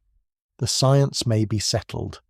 Their own diagnosis for now is not, and they have absolutely no idea an explanation this old and this well understood is sitting right there, just waiting for someone to finally hand it to them. Here is roughly what that looks like today, in an ordinary, unremarkable life, rather than in an ancient text or a frozen vial of 1950s blood. A person starts feeling tired in a way sleep does not seem to fix. Maybe their stomach acts up after certain meals, though never predictably enough to draw a clean line to any one food. Maybe it is not their stomach at all, just joint pain that drifts from one doctor's office to another, or a blood test that keeps flagging low iron for reasons nobody quite explains. Maybe it's a string of missed periods, or a pregnancy that never quite takes, or a kind of persistent brain fog that makes ordinary tasks feel strangely heavy. They get told it is stress. They get told to manage their diet more generally, sleep more, worry less. Reasonable advice offered in good faith that simply never touches the actual cause. They start to wonder quietly, privately, whether this is simply what their particular body's like now, whether this tiredness and discomfort is just the cost of getting older or busier, or less careful with themselves than they used to be. Researchers who track this kind of thing have found that the average person living with this condition waits somewhere between 6 and 10 years, and sometimes considerably longer, between their first noticeable symptoms and an actual confirmed diagnosis. Some studies put the number even higher, well into a full decade, for people whose symptoms never quite match the textbook picture. Think about that stretch of time in terms of an actual life, not just a statistic. 6 to 10 years of birthdays, of ordinary Tuesdays, of feeling slightly persistently unlike yourself, and simply assuming that is what being a tired, busy adult feels like for everyone.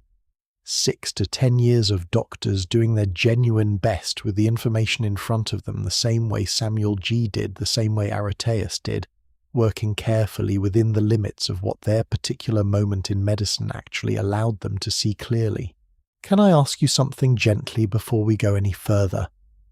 If any part of tonight's story has sounded a little too familiar, not as a diagnosis, because I am certainly not qualified to offer you one, but simply as a pattern worth paying attention to, I hope you will mention it to an actual doctor, not out of alarm, just out of the same quiet curiosity that has carried us through every part of this story so far. Here, though, is the part I actually want to leave you with tonight, because I think it matters more than the years of confusion that so often come before it. Once this disease is finally identified properly with a blood test and a biopsy, rather than a guess, the outcome tends to be truly good. Researchers measuring quality of life before and after diagnosis have found something worth sitting with.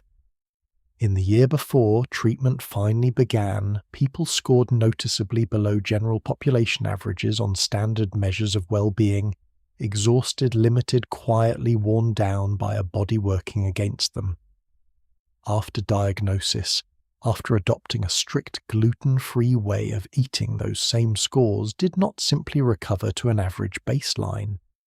In more than one study, they climbed past it higher than the general population's own reported quality of life.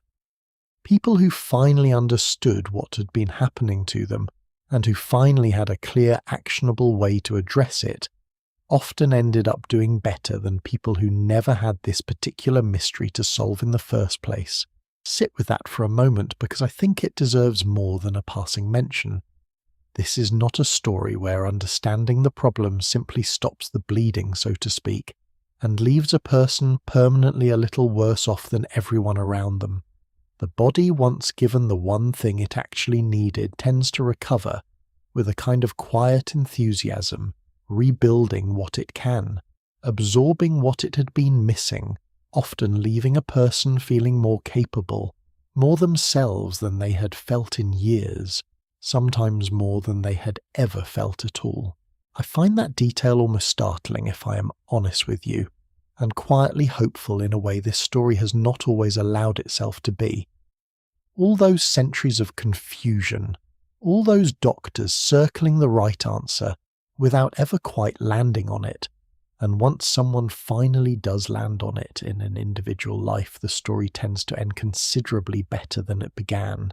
Think about how far this specific piece of medical understanding has actually travelled to arrive at that point.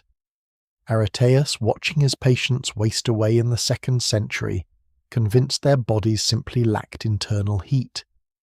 A young woman on the Tuscan coast buried with gold and bronze jewellery, her body quietly starving despite everything her family could offer her.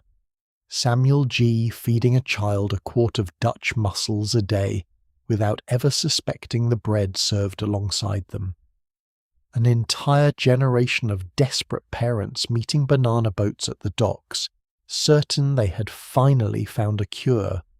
A Dutch doctor watching starving children heal in the middle of history's cruelest possible experiment, then watching that same healing reverse itself the moment liberation brought bread back to the table. Now a person can walk into an ordinary clinic, offer a small vial of blood, and receive in a matter of days rather than decades an answer that eluded some of history's most careful, most dedicated physicians for the better part of 2,000 years. That gap between Areteus's honest confusion and a modern blood panel might be the single most concrete measure of human progress this entire story has to offer. I want to pull back now one last time because I do not think this story was ever really only about one disease, even though that disease has carried us through nearly the entire night. This is a story about the strange, occasionally uncomfortable relationship between the body you carry and the world your ancestors actually survived in rather than the world you happen to be living in right now. Celiac disease is far from the only place that relationship shows up. Most adult humans on this planet lose the ability to properly digest milk sometime after childhood, a trait directly tied to how recently and how thoroughly a particular population's ancestors depended on dairy for survival, and one that maps onto the map of ancient cattle herding routes, almost as neatly as our own story maps onto the spread of early wheat farming. The same restless, over-alert immune system that occasionally turns on gluten shows up in slightly different forms, behind a whole family of other modern autoimmune conditions, each one its own small particular echo of an ancient bargain made under ancient pressures nobody living today ever had to personally face. None of these are malfunctions in the way we often casually describe them. They are historical records written directly into soft tissue instead of stone or parchment, patiently waiting for someone curious enough to actually study them properly. There is something I keep returning to, turning over in my mind about the particular shape of this one story especially. A gene that once meant the difference between a child surviving a bacterial outbreak in a crowded, waste-strewn village and a child not surviving it at all, quietly carried forward generation after generation, through the fall of entire empires, through plagues and wars and famines and the slow, patient centuries through Roman coastlines and Dutch hospitals and Swedish nurseries until it eventually finds its way into a body sitting somewhere safe and warm tonight, watching a video about its own impossibly long and complicated history.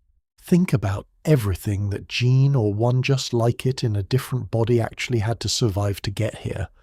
It had to survive childbirth in an age with no modern medicine at all. It had to survive famine and plague and at least one bitterly cold, starving winter in a Dutch city under occupation. It had to survive centuries of being fed exactly the wrong food by people who loved the person carrying it and had absolutely no way of knowing better. And it did. Somehow improbably against odds that would make anyone's head spin if you actually tried to calculate them properly, it made it all the way here into this exact moment, into a body listening to a stranger's voice describe its own impossible journey. That is in a very real sense exactly what has happened to bring you to this exact moment, whether the gene in question happens to live inside your own body or not. Something in you, something written centuries before anyone could have imagined screens or electricity, or the very concept of a video like this one made a decision, or endured a hardship, or survived a threat that no longer exists in anything like the same form. And that decision multiplied across thousands of ordinary lives none of us will ever know. By name is a meaningful part of the reason you are here at all, listening to a stranger's voice in the dark, curious about a hillside in Turkey, and a frozen vial of Wyoming blood, and a young woman buried on the Tuscan coast 2,000 years ago. None of those people knew about you. None of them could have. The farmer who first noticed a wild grass holding on to its seeds a little too stubbornly, the mother in The Hague rationing what little food she had, the Swedish parent following a well-intentioned pamphlet to the letter, not one of them ever imagined the specific particular person who would eventually exist because of the small choices and hard-won survivals stacked up behind them. And yet here you are anyway, the improbable, unplanned result of an almost unthinkable number of ordinary people simply managing to make it through their own difficult, ordinary days. I think that is worth feeling something about, honestly. Not guilt, not anxiety about your own body's small quirks and inherited compromises. Something more like a strange quiet gratitude toward people who never once imagined you, and yet in their own small, ordinary, unglamorous way spent their whole difficult lives making sure someone like you eventually would exist to hear their story told properly. That more than any single fact or study we've walked through tonight is what I hope actually stays with you once this video ends and the room goes quiet again. Somewhere in your own body right now is a record of choices and hardships far older than any name your family has ever kept track of. You do not have to solve it or fix it or feel responsible for it. You simply get to carry it a little further down the line the way every single person before you already has, all the way back to a hillside and a temple and a small brittle grain of wheat that refused to let go of its seeds. Thank you honestly for spending this much of your night with me and with this whole strange, sprawling story. Stories like this one take a great deal of care to put together properly. Weeks of quiet reading, cross-checking and rewriting, all in service of a single evening's company with someone I will likely never actually meet. Having you here all the way to the very end, patient enough to sit through frozen blood samples and Roman skeletons and a village in Turkey with no toilets, means more than a passing comment could really capture. If any part of tonight found its way under your skin in the best possible sense of that phrase, I would love for you to carry that feeling with you into whatever comes next in your own evening, whether that is finally closing your eyes or simply sitting a moment longer with something you had never quite thought about before tonight. If tonight's story gave you even a few minutes of genuine curiosity, or a moment of quiet company on a night when you needed exactly that, it would mean a great deal if you let me know in whatever small way feels natural to you. Stories like this one only keep getting made because people like you decide they are worth sticking around for. Rest well tonight. Let your body do what it has always quietly done without needing your permission or your attention, keeping you alive through mechanisms far older and far stranger than either of us could ever fully explain in one sitting, mechanisms that outlasted empires and famines and centuries of well-meaning doctors doing their very best with what little they had. There are more stories like this one waiting just ahead, other strange, true, deeply human threads connecting the ancient world to the one you're living in right now, other hillsides and old bones and quiet, patient mysteries still waiting for someone curious enough to go looking. I would be truly glad to have you back beside me for the next one. Until then, sleep easy wherever you happen to be tonight, And thank you again truly from someone who spent a great deal of time thinking about you while putting this particular story together, for being here with me tonight.